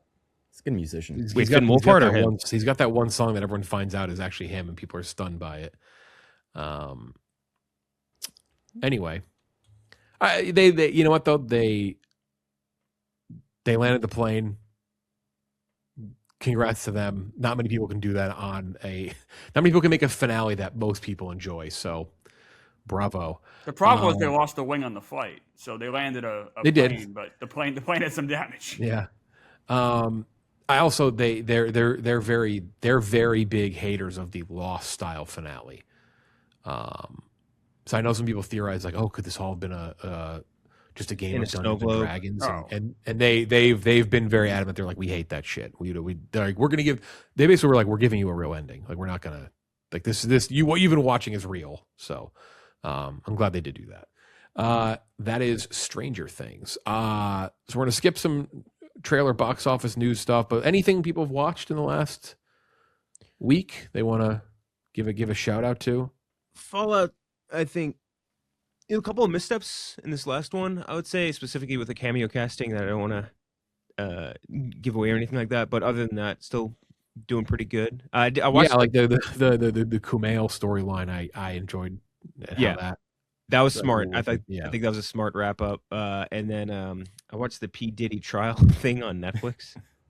I was freaked out. Jesus Christ. Trying to think of what else. I don't think anything else nuts. Klemmer, did anyone watch the Chevy Chase thing? I didn't. Chevy Chase doc. The clips are crazy. Which I mean, if you're tapped into like pop culture Hollywood, you know he's just like known as an asshole. Yeah. But there are some crazy clips out of that. I do need to watch that. I'll watch that at some point this week, I think. Reading a really good book right now called Box Office Poison. It's just little essays about just some of the box office bombs of all time. It's a really fun read. I recommend it if people are looking for just like it's like each movie is like, I don't know, say 10 pages, and it talks about 84 Dune. It talks about going back to the old days to, and I'm in the 80s now, like Baron Munchausen, and it goes into some stuff in the 90s and 2000s. But fun read if you're looking for something. Box Office Poison. That was the famous Norm Macdonald joke with Carrot Top. He said, "What's the movie gonna be called?" He says, "Box Office." Carrot Top's in it. Box Office Poison. Chairman of the board. BORED. Yeah, great line. I watched that happen in real time. Like I was watching that episode of Conan, and I almost pissed myself off. Chairman of the board. Who's the actress? Courtney Thorne-Smith. Yeah. I saw. I don't know if we're going to do physical media here in a second, but I saw the physical media King and Queens play last night. Oh yeah. Bug from Tracy Letts revival, starring his partner Carrie Coon. Really, They really say good. King of Queens. No, King and Queen of Physical Media. That's Mr. Tracy Letts and Miss Carrie Coon. They said you watched a Broadway like envisioning of King of Queens starring Tracy Letts, and I was like, what the fuck is that? That would be amazing. But no, the play was really, really intense, and I enjoyed it quite a bit. I watched Is This Thing On? We're going to review that in a few weeks. I won't say too much on that. If you follow me on Letterboxd, you'll see my thoughts. Testament of Ann Lee. We're going to review that in full as well. That boy. might come up in the next 10 minutes or so. I watched It Ends on the Letterboxd rental store, which, by the way, those are not cheap. I was surprised at how expensive some of those are. I thought they'd be kind of, they're accessible, and I have no problem giving my money to something like that. But I liked It Ends. It Ends is one of the ones on there. I thought it was a pretty good movie, worth checking, horror movie. The SpongeBob movie, go back to the fucking cartoon. Go back to the original style of SpongeBob. It's not the reason the movie's bad, but it's definitely a huge reason why I didn't love it. It's not good. Style. It's not a good movie. And then Physical Media, I got one steelbook I've been chasing for a very long time, and that is Who Framed Roger Rabbit. Oh, that's a nice one. Awesome 4K steelbook. Yeah, very, very cool artwork. Is she naked on the inside cover? Oh, I pay extra. Saw that in the theaters. It was a great theater experience. Family show. Yeah, I did not get that luxury of seeing it in theaters, but I do love Roger Rabbit. So. Great movie. Absolutely. Zemeckis at his peak. Oh, Klemmer. You know, I think I texted this too, I think, but we did get Pulp Fiction, and I made my wife watch it for the first time yesterday night. She loved it. Oh, good. That was tremendous. And she now wants to watch more Tarantino stuff. And then I'm bringing The Road, which I love. I'm bringing my wife to see Reservoir Dogs on Wednesday. She's never seen it, so I'm excited. That's one of the tougher ones, I think, to wife watch. Out of all the Tarantino movies, that might be one of the tougher ones. But I'm curious what she thinks. We're going to Alamo and seeing it. They're having it on the screen there, so I'm excited there. Movie rankings, top 20 of 2025. I did a randomizer. Klemmer has the first pick, followed by Kenjac, Gooch, then myself, then it snakes back again, then snakes back. So 20. Everyone has 5 picks. Top 20 movies of 2025. The only movie that I have not seen that I think would be closest is Secret Agent. Seeing it later this week. So caveat on that. I'm going to say something really quick off the top about top 20 lists, because I've watched a lot of these top 10 lists on YouTube, podcasts last couple weeks. Something that just bothers me, and I hope we don't do this, though I'm sure we've all been victims of doing this at some point or other. People who do they'll reveal their top 3 movies, and then they'll say shit like, well, you know, some people think this, and there's some like they mentioned detractors and negative reviews. Like, man, if you like the movie, just fucking love the movie.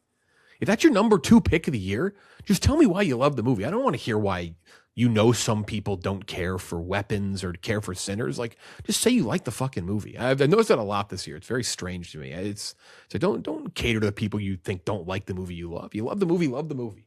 So without further ado, people that love movies, what's your number 1, Klemmer? What is the number 1 movie of the year, in your opinion? Yeah, I think it's number 1 for all of us, but Gooch, and I don't think Gooch will complain too much. Marty Supreme. Mm-hmm. We talked about this in the show. Just absolutely brilliant. Takes Uncut Gems, which I thought was a fantastic movie, and I think levels up on it.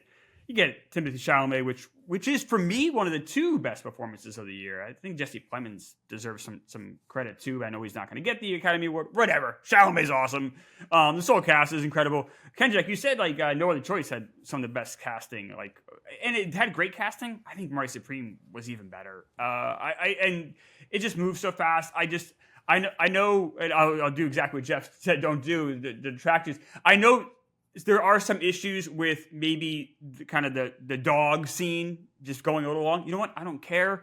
I think it's a great part of that movie. Because we spend more time with these characters. I could have been in that theater, and I'll be the first one to be like, some movies too long, whatever. Like, I get it. You know what? I could have spent 4 or 5 hours in that theater. I just wanted to hang out with Marty and that crew even longer. Yeah, best movie of the year. I don't think anyone will complain here. Yep, Marty Supreme, number 1. That'd have been my number 1 as well. Great pick. Kenjac, number 2. I'm kind of not like even torn, but there are only 2 that I even consider for the next one. I think it's probably got to be One Battle. I do think it was the most out of all of them. Like the next ones, I guess, like it's so entertaining. perfectly acted across the board from like obviously like mainstay actors like Leo and Del Toro, but also like Tiana Taylor, who's been like an on and off like multi hyphenate actor, insanely good. Sean Penn coming out of what I feel like not like retirement, but I feel like he just hasn't been acting a ton, just coming in and being like bang and just slamming with like the best supporting actor performance of the year, and like random little Jim Downeys and new people like Chase Infinity are incredible. Like everything about it, and I think it's such a damn good movie. And man, that's one of those movie scenes like you never forget. Like kind of seeing and talking about is that the Rolling Hills scene in IMAX where like I'm watching and I'm like, am I the only one feeling this right now? And I'm like looking around and everyone's like, oh yeah, like it is. It was awesome. So I'm very comfortable doing One Battle number 2. It's a great pick. Is that everyone's second? Does everyone here have the same exact top? No, that's my 4. Sinners is number Okay. 2 for me. Yeah. Okay. Though I will say Marty Supreme, Sinners, and One Battle all have the same score, so Yeah. they are all technically tied. But I have to break the tie for my list. So what's your number 3, Gooch? Number 3 movie of the year? Number 3, we just talked about it. No Other Choice. That is my third on the year for the reasons we've already put forth. I think it deserves to be in this conversation, and hopefully it is once we get around to award season and when more people see it. Yeah, one of the best of the year. Yeah, it's a good pick. No Other Choice lands at number 6 for me, so I do love No Other Choice. Hopefully more and more people see it. Again, not super easy to see right now because it's still in, I believe, limited release, but it is in more and more theaters. I think it's expanding in 2 weeks, like going Yep. wide. So then number 4 for me is my number 2, and that's Sinners. Sinners has stood the test of time all year long. I think Sinners is going to probably get a little bit of a late surge. I don't think it's going to win Best Picture, but I do think it's going to get a little bit of a late surge and kind of make a push against One Battle for Best Picture. It's just like the fucking atmosphere of that movie is unbelievable. The music is fantastic. Ludwig Göransson might win 10 Oscars by the time he retires one day. Like he's going to probably win again. It has probably my favorite scene of the year, the dream sequence scene inside the club, the dance hall, whatever you want to call it. The most underappreciated performance of the year from Michael B. Jordan, played 2 fucking roles seamlessly. Just a fucking awesome movie. You just feel every bit of that movie. Yeah, amazing stuff from Ryan Coogler. I love it. Very rewatchable. I've seen it now 3 times. I've loved it every time. Give me that fucking Irish dance scene over and over again, baby. Just give it to me over and over. I love that scene. So that's my number 4. 4 and 5 for me.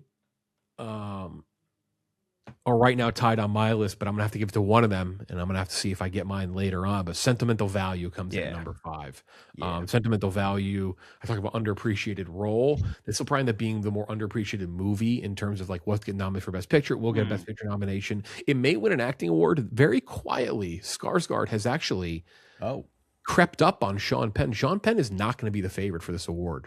In the next week or so, it's going to be Stellan Skarsgård, which is kind of shocking, but that is what's going to happen. I don't know who Klemmer talked to.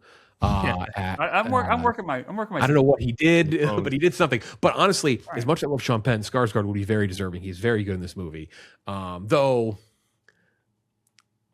to call him supporting is a little disingenuous, but that is how this game is played. So it is what it is. That's fair. Sentimental Value in terms of movies about loss and family, just incredible.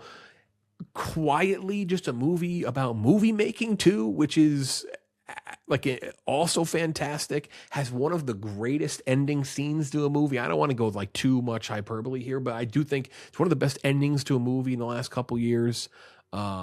Hits you in every emotional way possible, like kind of rips like your heart out in a weird, like subverting expectations, and that's what they're doing here. Like it's fantastic. Sentimental Value has stuck with me since it came out, and is my number 5. So top 5 so far: Marty Supreme, One Battle After Another, No Other Choice, Sinner, Sentimental Value, Gooch, number 6. I think we're fucking nailing it so far. Number 6, Eddington. Eddington would be top 4 on the year for me. I fucking love that movie. It's a movie that I think in terms of the films that released in the past year, I have thought about no movie more than Eddington. The things that it wanted to say, the things that it did.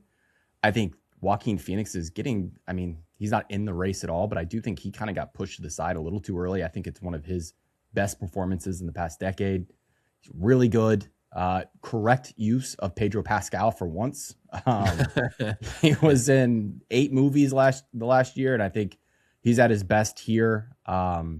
It's a movie that I know is divisive for obvious reasons, but I do think it really captured the moment of 2019, 2020, 2021 about as well as you can with 5 years distance now.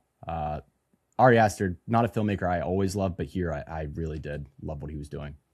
Yeah, I'm a big fan of Eddington. Eddington for me ended in my top 10. I think Eddington was great, but I love Ari Aster too. I wish we could have squeezed Ari Aster into the top 10 last week for directors in the last 10 years. I love the Eddington pick. What a fucking crazy movie that is. Insane.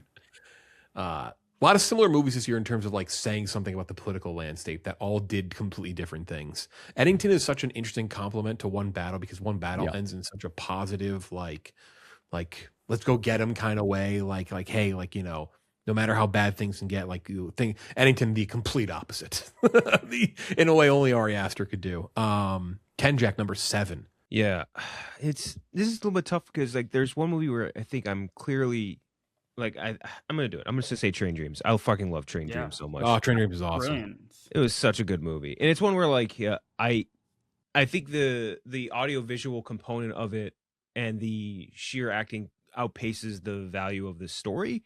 And I'm typically like a story-driven movie type guy. Like I love a really, really good, well-told story, and I think it is. But it's just like it's not one that I think is like super, like entertaining or kinetic. But like, man, it's just a really fucking good movie. Beautiful, sounds great. Edgerton is like on another fucking planet the entire time. It is so good. And I really wish it had a theatrical run. I know it played in a couple of theaters, but I really wish it had like an actual theatrical run where people could see it. You could say it about every Oscar movie, but man, it is beautiful. And that you want to talk about like ending scenes that stick with you. This I think is the ending scene probably of this year. Like I would say it's actually comfortably. It is like the ending scene for me this year. It's so goddamn good, and it really stuck with me for a while to the point where like I went back and rewatched just the ending like 10 times. It's so good. So yeah, I'm comfortable with Train Dreams. Yeah, that's a movie that's crept into my top 10s at number 9 for me. A fucking fantastic movie, and it sounds like it's crazy. It's like of all the things Netflix is pushing for Best Picture, they push the shit out of Frankenstein, push the shit out of Jake Kelly, maybe to a lesser extent. Train Dreams is going to be one that sneaks in for Best Picture nomination, more than likely. At least it's trending that way. Klemmer, you have back-to-back picks at 8 and 9. Yeah, I have 6 movies that I consider to be great this year. Our Supreme, Sinners, My Battle for Another, Sentimental Values, Train Dreams, and this one, Weapons. I think Weapons is absolutely. It's my 3rd favorite of the year. I think Weapons is amazing. It earns that crazy last 25 minutes. Earns it in spades. You get a very good performances across the board, especially with Brolin. I thought Brolin was really good in this. And then Amy Madigan. I hope she's going to get a nomination. Does it seem likely, Jeff? She is definitely a nomination, yes. Okay. And she has an outside chance at winning. Right now, supporting actress is a complete toss-up in 5 different directions. So she definitely has a chance. Good. I'm glad she's at least going to get the nomination because she deserves it. I love this movie. It was exciting. It was fun. It was, to me, like a great like double feature with Sinners. Like both like really smart horror that, in my opinion, earns every single second it has on there. So, a fantastic movie. Unapologetically goes for it. Absolutely, but earns it. Doesn't come out of nowhere. Like I think it really lands it because it pays off on what you've been watching for so long, and with quality performances and a really really strong direction. And goes number 7 here, which I gotta say, Eddington. I did not like Eddington. I did not support Eddington. What I do support is Caught Stealing. Caught Stealing. Let's go. Right there. It's my 7th movie. What is that, 8th? I can't believe it lands in our top 10. It's fucking... I can't believe Eddington lands in our top 10. How about that? I fully believe it because I know Jeff and Robbie love it, but it wasn't in my top 10 either. Yeah. But Caught Stealing is fun. So Caught Stealing, you're getting the most accessible Aronofsky yet, who I think is a top-ish tier director. He's up there. What a ringing endorsement. No, but like he's not Scorsese, which is what Jeff was shitting on me before the show about Caught Stealing. That's fine. He's not Scorsese, but he's that next tier for me. I did have fun with this movie. I do want to give 3 the bone there. I had fun. I didn't love it, but I had fun with it. Like I didn't hate my time in the theater. Austin Butler in a other really fun performance, like a true like leading man performance. I thought it was shot really well. It was a fun movie that felt like kind of a throwback. I know it takes place in the 90s, but it felt like a movie from the 90s too. At every second, I was entertained that entire movie, which I can't say that was the case with a lot of these movies this year, and that one did. I really loved Caught Stealing. I know it came out Labor Day, kind of came and went. Maybe some people didn't check it out. Go watch. I think it would work watching it at home too. I think it's just a fun fucking movie. It was very 90s in many different ways, one of which being like Austin Butler being most ripped, handsome man that's also an alcoholic that doesn't move, that all he does is eat, drink, and fucking like that is core 90s. I think that perfectly fits. And I loved all the side characters in that too. Like that tiny Russian guy and the tall Russian guy, that like the goons. Oh, there's a lot of shit to love in that movie. I agree. Next up, Kenjac, number 10, round out the top 10. I'll run it out. And this is one where like I might just disconnect my fucking Ethernet cable the second I say it because I know half of you guys don't like it at all. I'm putting Hamnet. I loved Hamnet. I'm a schlock guy. I think. Here, let me just say it, and I'll break it down. When you have one of the most beautifully shot movies of the year, when you have one of the best scores of the year, when you have a performance which is led by what you is probably going to win Best Actress of the Year in Jessie Buckley, and then pretty good supporting, even if you want to say Paul Mescal, which I would agree with you. Outside of that, all pretty fucking good. And I fall for it, man. I think that kid actor, one of the best kid acting performances I've seen in like a better part of a decade. I think there's too many, even if you don't totally connect with the core, Oscar baitiness of it all. Like I think there's too many great components for this not to land somewhere near the top 10, and I'm fine with number 10. I personally, I was hook, line, and sinker. I fell for it. I was sobbing like a baby in that movie. So I'm going Hamnet. Goddamn right, Kenjac. It is. I have to throw Klemmer another bone. I do have it like 20 spots lower than Caught Stealing. So yes, let's go. Yeah. I get it though, because I also know I'm in the minority aggressively on not loving that movie. But there was a fucking Neil Diamond song in it. Klemmer would have loved it. Yeah, oh my god, it would have been entertaining at least. You had Pearl Jam. So fucking ugly. That fucking bland look. You can accuse it a lot of a lot of things, but saying it looks ugly still definitely not ugly. It looked ugly. Also, I don't know if you guys caught it. Guys, he's Shakespeare. They don't say that until like you don't even hear his name until what? I know, like the last 10 minutes. What a shock. Not to me. Gooch, 11. Man, you guys are really gonna hate this one. Avatar, Fire and Ash. Oh, put it on the board. Oh yeah, top. That's number 6 on the year for me. I fucking love it. I am absolutely Pandora pilled right now. Was watching Way of Water 2 nights ago. Fire and Ash just elevates it to a different level. Just a massive spectacle. James Cameron never loses, always winning. Fire and Ash in our top 12. Oh, better than Eddington too. Yeah, he's an Avatar guy. It is what it is. Yeah, it's all right. It's like when someone loves like the Sony Spider-Man movies. You just got to be like, that's fine, man. Oh, come on. Gooch and I had a good time at the watching Avatar. Jim Cameron was very talented at copying and pasting the entire end of the last movie for this one. He did a very good job. We went over this. The last one was strictly naval. This was naval and aerial. I don't even hate it, but I just it's just one of those like I would have Way of Water. I can't. I would have Way of Water up here. I just Fire and Ash is tougher. Come on. Yeah, I do. I love Way of Water. Okay, Avatar, Fire and Ash. That was quite the run there. Those last 3. Though most people would, I will say, a lot of top 10 lists have Hamnet. Despite what Klemmer and I say, a lot of top 10 lists do have Hamnet this year.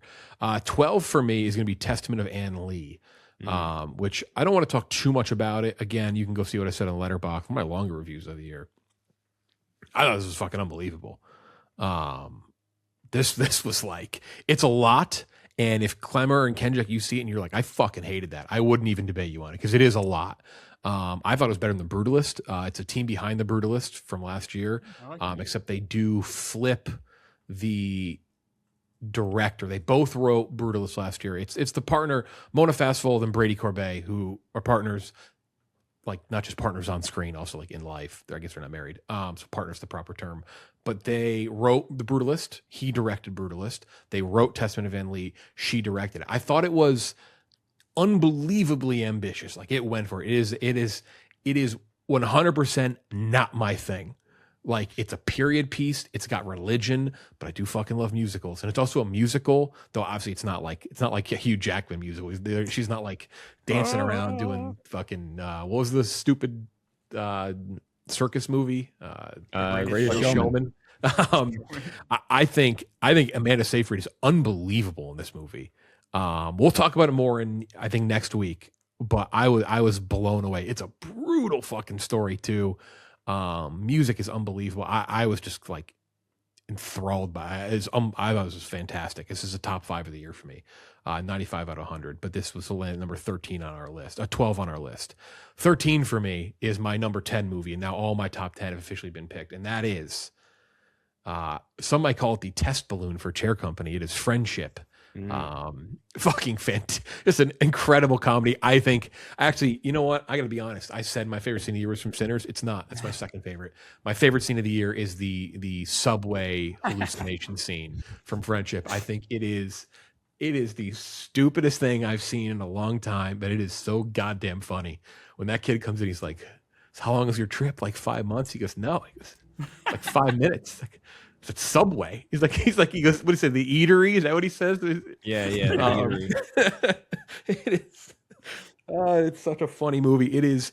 I don't know how this worked. I don't know how Chair Company worked. It is this blend of super serious drama with the dumbest cringe humor you could ever imagine, and it somehow fucking works. It works in this, and it works in Chair Company. Just I Friendship is awesome. It is. I got to show it to my buddy the other day, who was a big Tim Robinson fan, who'd never seen it. I need to watch Friendship, and he was in fucking tears for this movie. It's so fucking funny.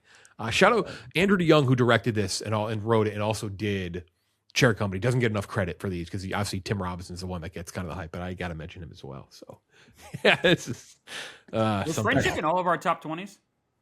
Yeah, it's number 10 on the year for me. It's in my top 22. It was in right at the tail end of mine.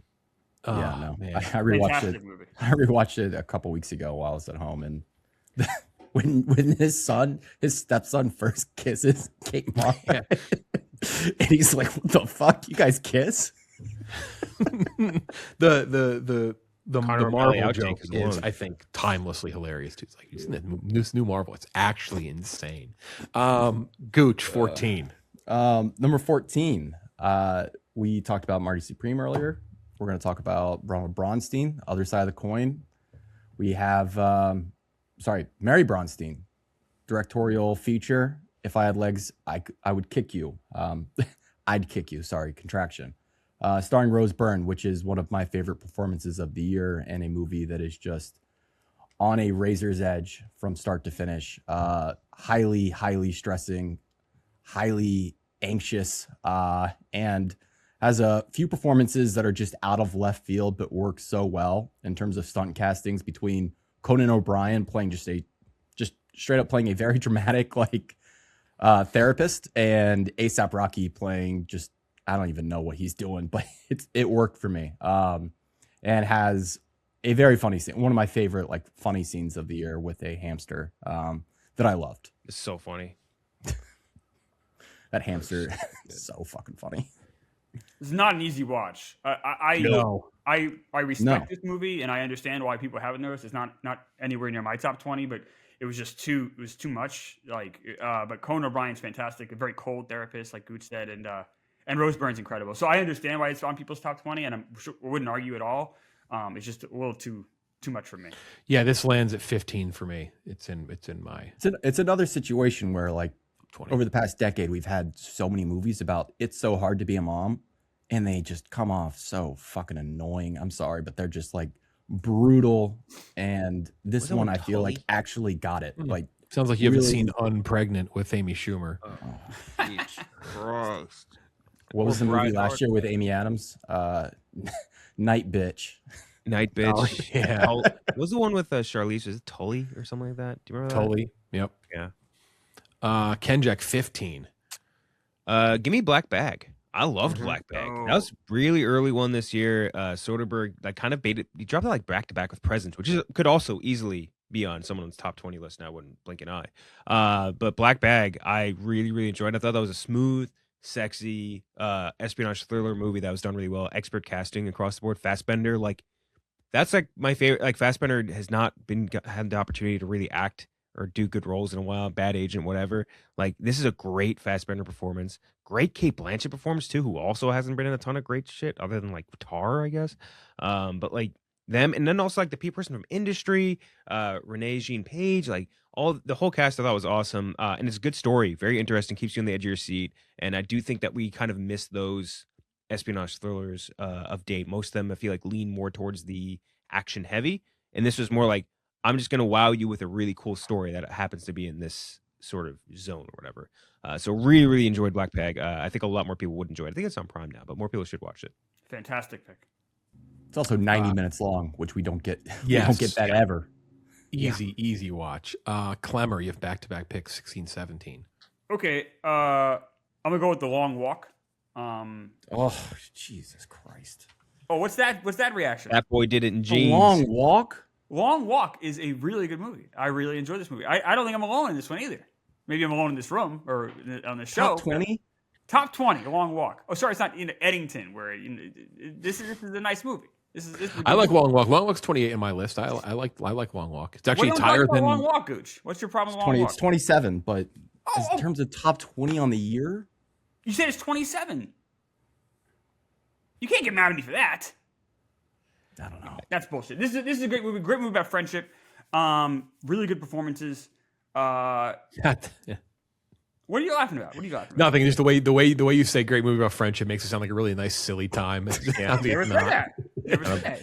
It is a just great a movie kid about getting friendship. shot You while he's took it that shitting. way. You want to take it that way. That's fine. It is a No, I enjoyed this shouldn't say movie. great movie. Really good movie about friendship. It's not quite great tier, but it's a really good movie about friendship. I thought it was shot pretty well. It's a movie I've been looking forward to for almost 40 years, 35 years. I read this book when I was like 11. And I loved it. I couldn't wait for a movie to come out, and they landed it. I thought they did like a really good job with it, which I'm shocked because it's a hard movie to shoot. It's a weird story to tell. People just walk until they die. I thought the supporting cast was great. Mark Hamill, not so much. Everyone else was really good. I for a movie that I had very high expectations for a long time, it landed it. And I don't think you'll see a better movie about friendship this year. There's a movie called Friendship that was There pretty is, good. but I think We have actual a movie friendship, called for the not comedic friendship, actual friendship. I think, and also that movie, Friendship, not about friendship really. They're not really friends. It's fair point. I like Long Walk, so I have no problem with that pick. Gooch hates it, Klemmer. even though it's 27 on his list. Like that's not. It's actually he has it higher than me. Sorry, it's not Phoenician Scheme, Gooch. Oh God! Phoenician Scheme, Don't 4 you spots fucking ahead do of it, it. Gooch. Don't you fucking put Phoenician Scheme on See, me. Klemmer's that's- next. That would be a problem. Clemmer's I'm next, and I next. assume Phoenician Scheme will not be the pick. No, it's not. I'm gonna go with another Soderbergh though. I'm gonna go with Presence. Yeah. I thought this was really good. It came out in January, so no one, it's kind of been forgotten about, and it didn't even make like $8 million in the box office. Super short runtime. Ghost story, perspective of the ghost. I'm sure you can catch it on streaming now. Really an interesting way it's shot. Soderbergh's such a genius. He has 2 movies now on this list because Black Bag was taken earlier. I don't know. I really found this really effective. Some of the acting, I will say, because the way it's shot, these incredibly long takes.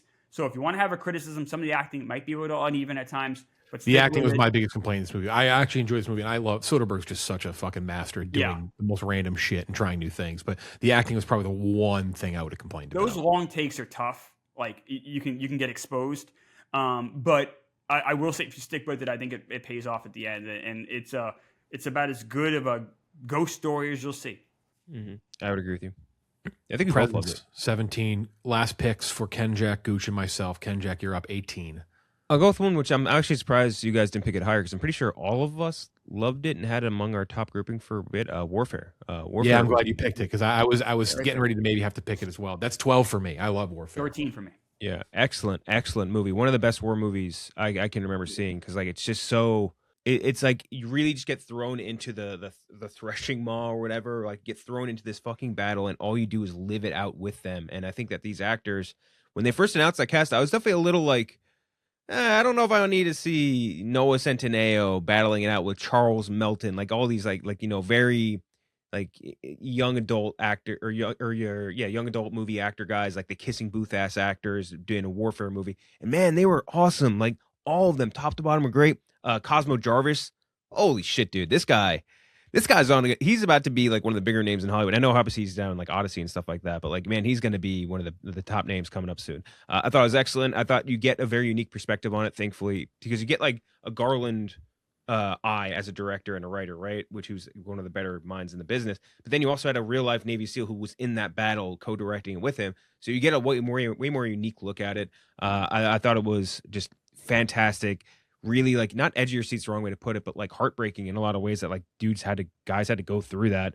And it was horrifying. And this is funny in retrospect, thinking about how when the movie was being like marketed, all like the TikTok people were like, this is Iraq war propaganda. This is going to be propaganda for their military. It's like, it could not be further from the truth.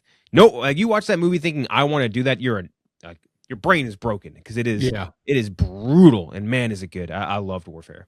Really good pick. Was in my top 15. Came at 12 for me. I'm glad somebody took it before it came back to me. Gooch, second to last pick.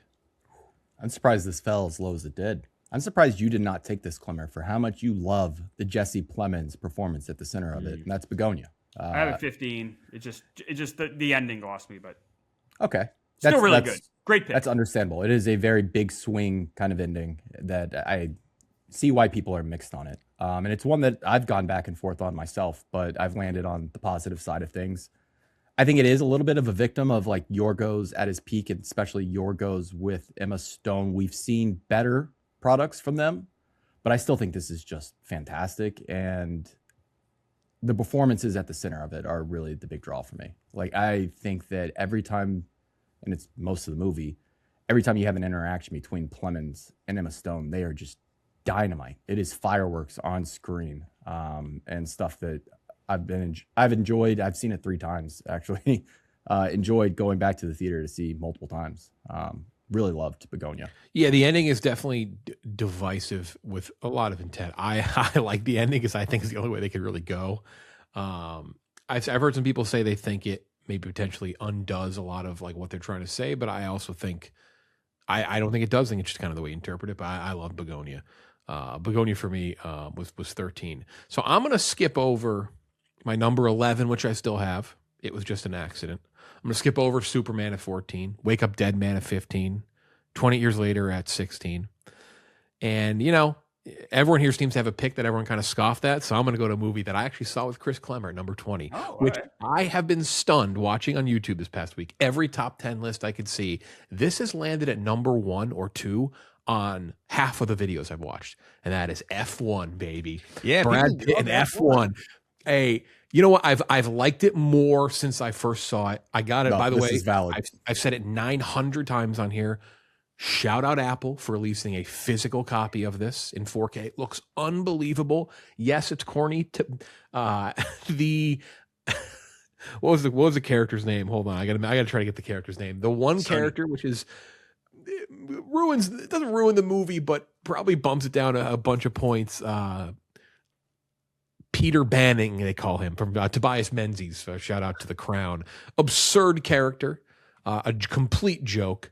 But I liked everything else. I think the music is fantastic in it. It is shot in a way that is just mind-blowing. It looks unbelievable. And I know you could watch on fucking mute and you wouldn't care because it looks that good. It's a cliche sports movie, but it fucking works for me. And I had a good time with it. If I listed my top 10, my top 20, no, it would not be above a couple movies that I just mentioned, but fuck it. Throw it on the list, F1. Good time. A good time. It's a good, it's fine. I watched it with my parents when I was back home. It's throwback Bruckheimer. Like, it is a crowd pleaser. It is. It's a very well-made crowd pleaser. It's got a bad villain, but outside of that, it's just a good time.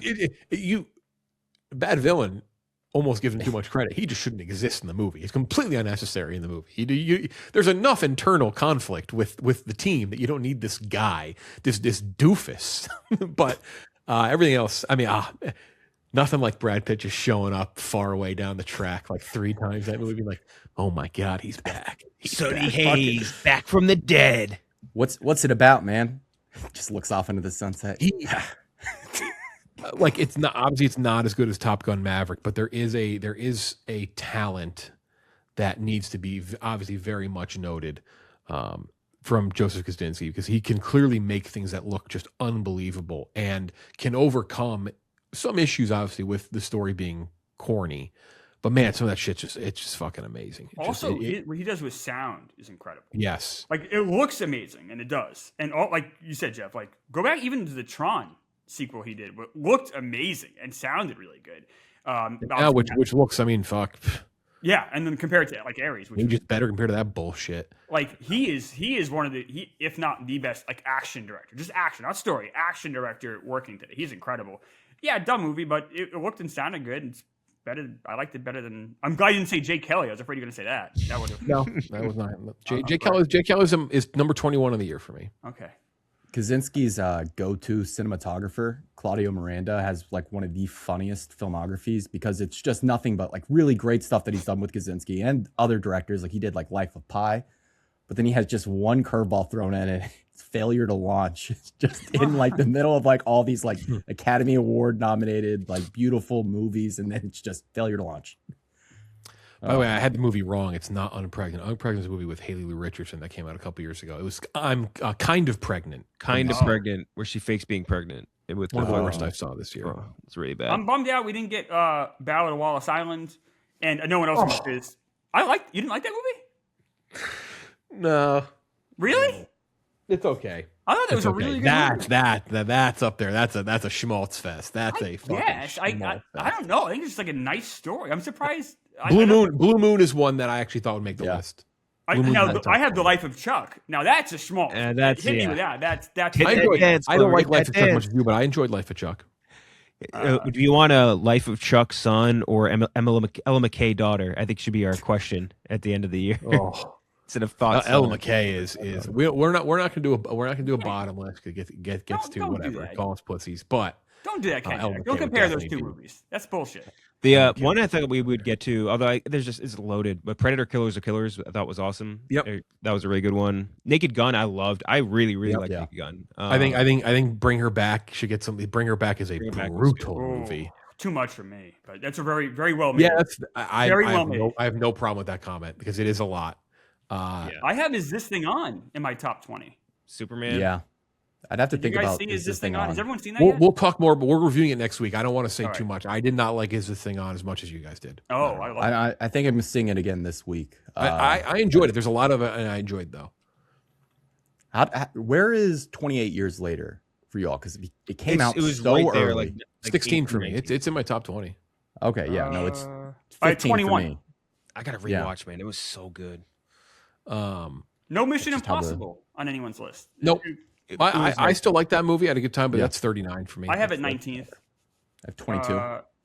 And Superman, you skipped over, Jeff. I think we all agree Superman could have. Superman's 14 for me. Superman, best comic movie of the year for me. The problem with Superman is that I think there were other spectacle movies that were just better, and that's where it just kind of falls out of this top 20. Like if I'm going to choose some of these spectacles to put in, Superman is like just outside. It's like fourth.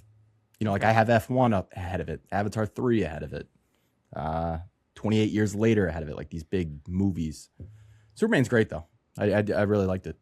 Superman is definitely better than Avatar. Gooch would have liked Superman more if he had a sex tail coming out of the back of his cape. He's an alien on a foreign land. They're called Helus. Don't lie, Jeff. You want a Helu.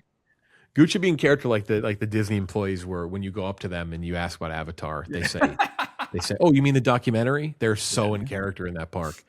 Another here. You want to? Did you see this one, Klemmer? Bob Trevino likes it with. No, I didn't. It didn't. It wasn't 1,000. John Leguizamo. I really enjoyed that movie.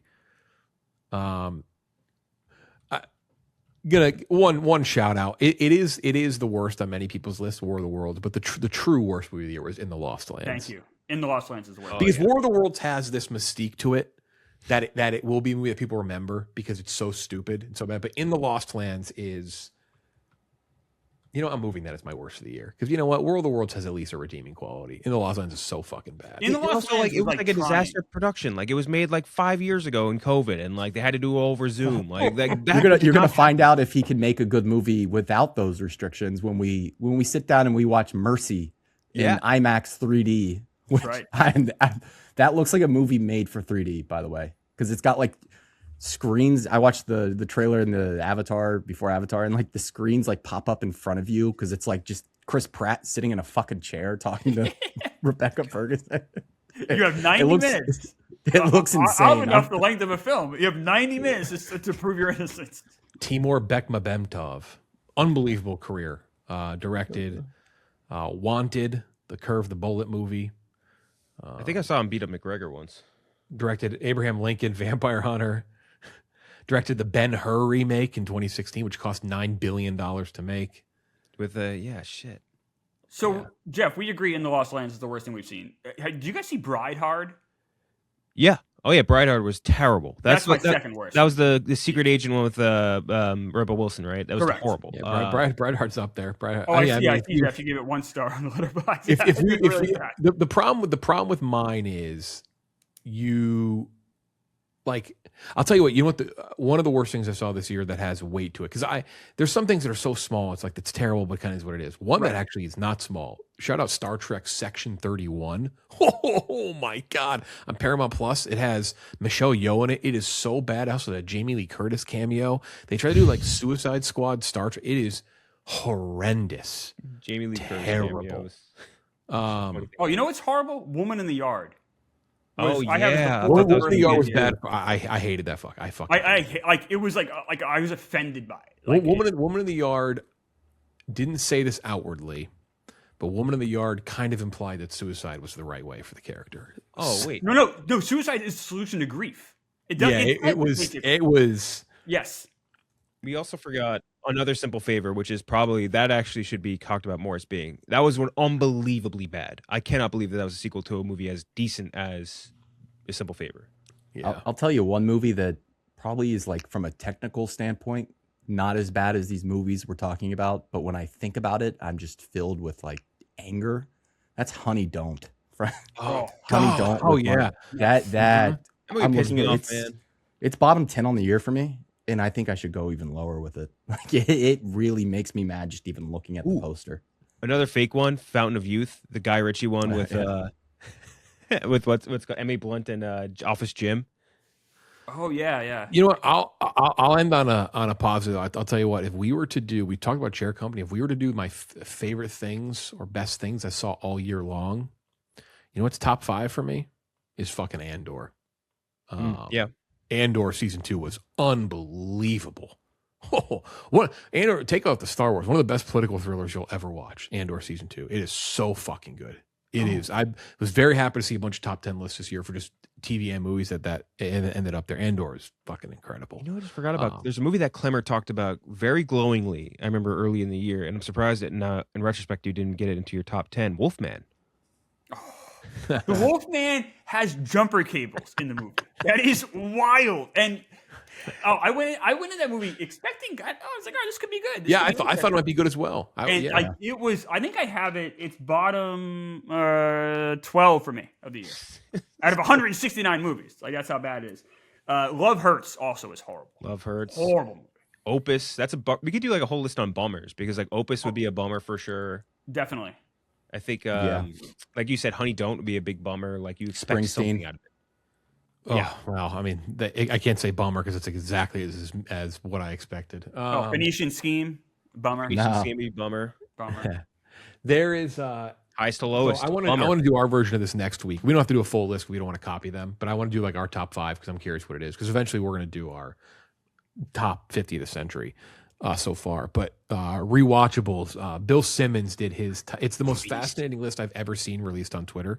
Because if you don't know the context of it, people get really angry. Bill Simmons did his top 50 most rewatched movies of the last 25 years. Massive emphasis on rewatched. It's basically Excel sheet sort by highest value. Like that's basically what it is. And he says that. But It's just like it's the most Bill Simmons thing I've ever heard.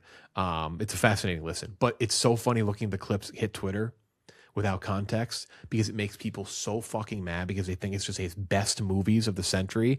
It is my favorite reaction to a list I've ever seen. I think because people don't know what the context is for some of them. Some people don't, and it's crazy. So we'll have to do that. We'll have to give our top 5 most rewind. I've been thinking about the last couple of days. Listen, Limitless might be on a mine whole too. segment because we don't want to copy them, but yeah.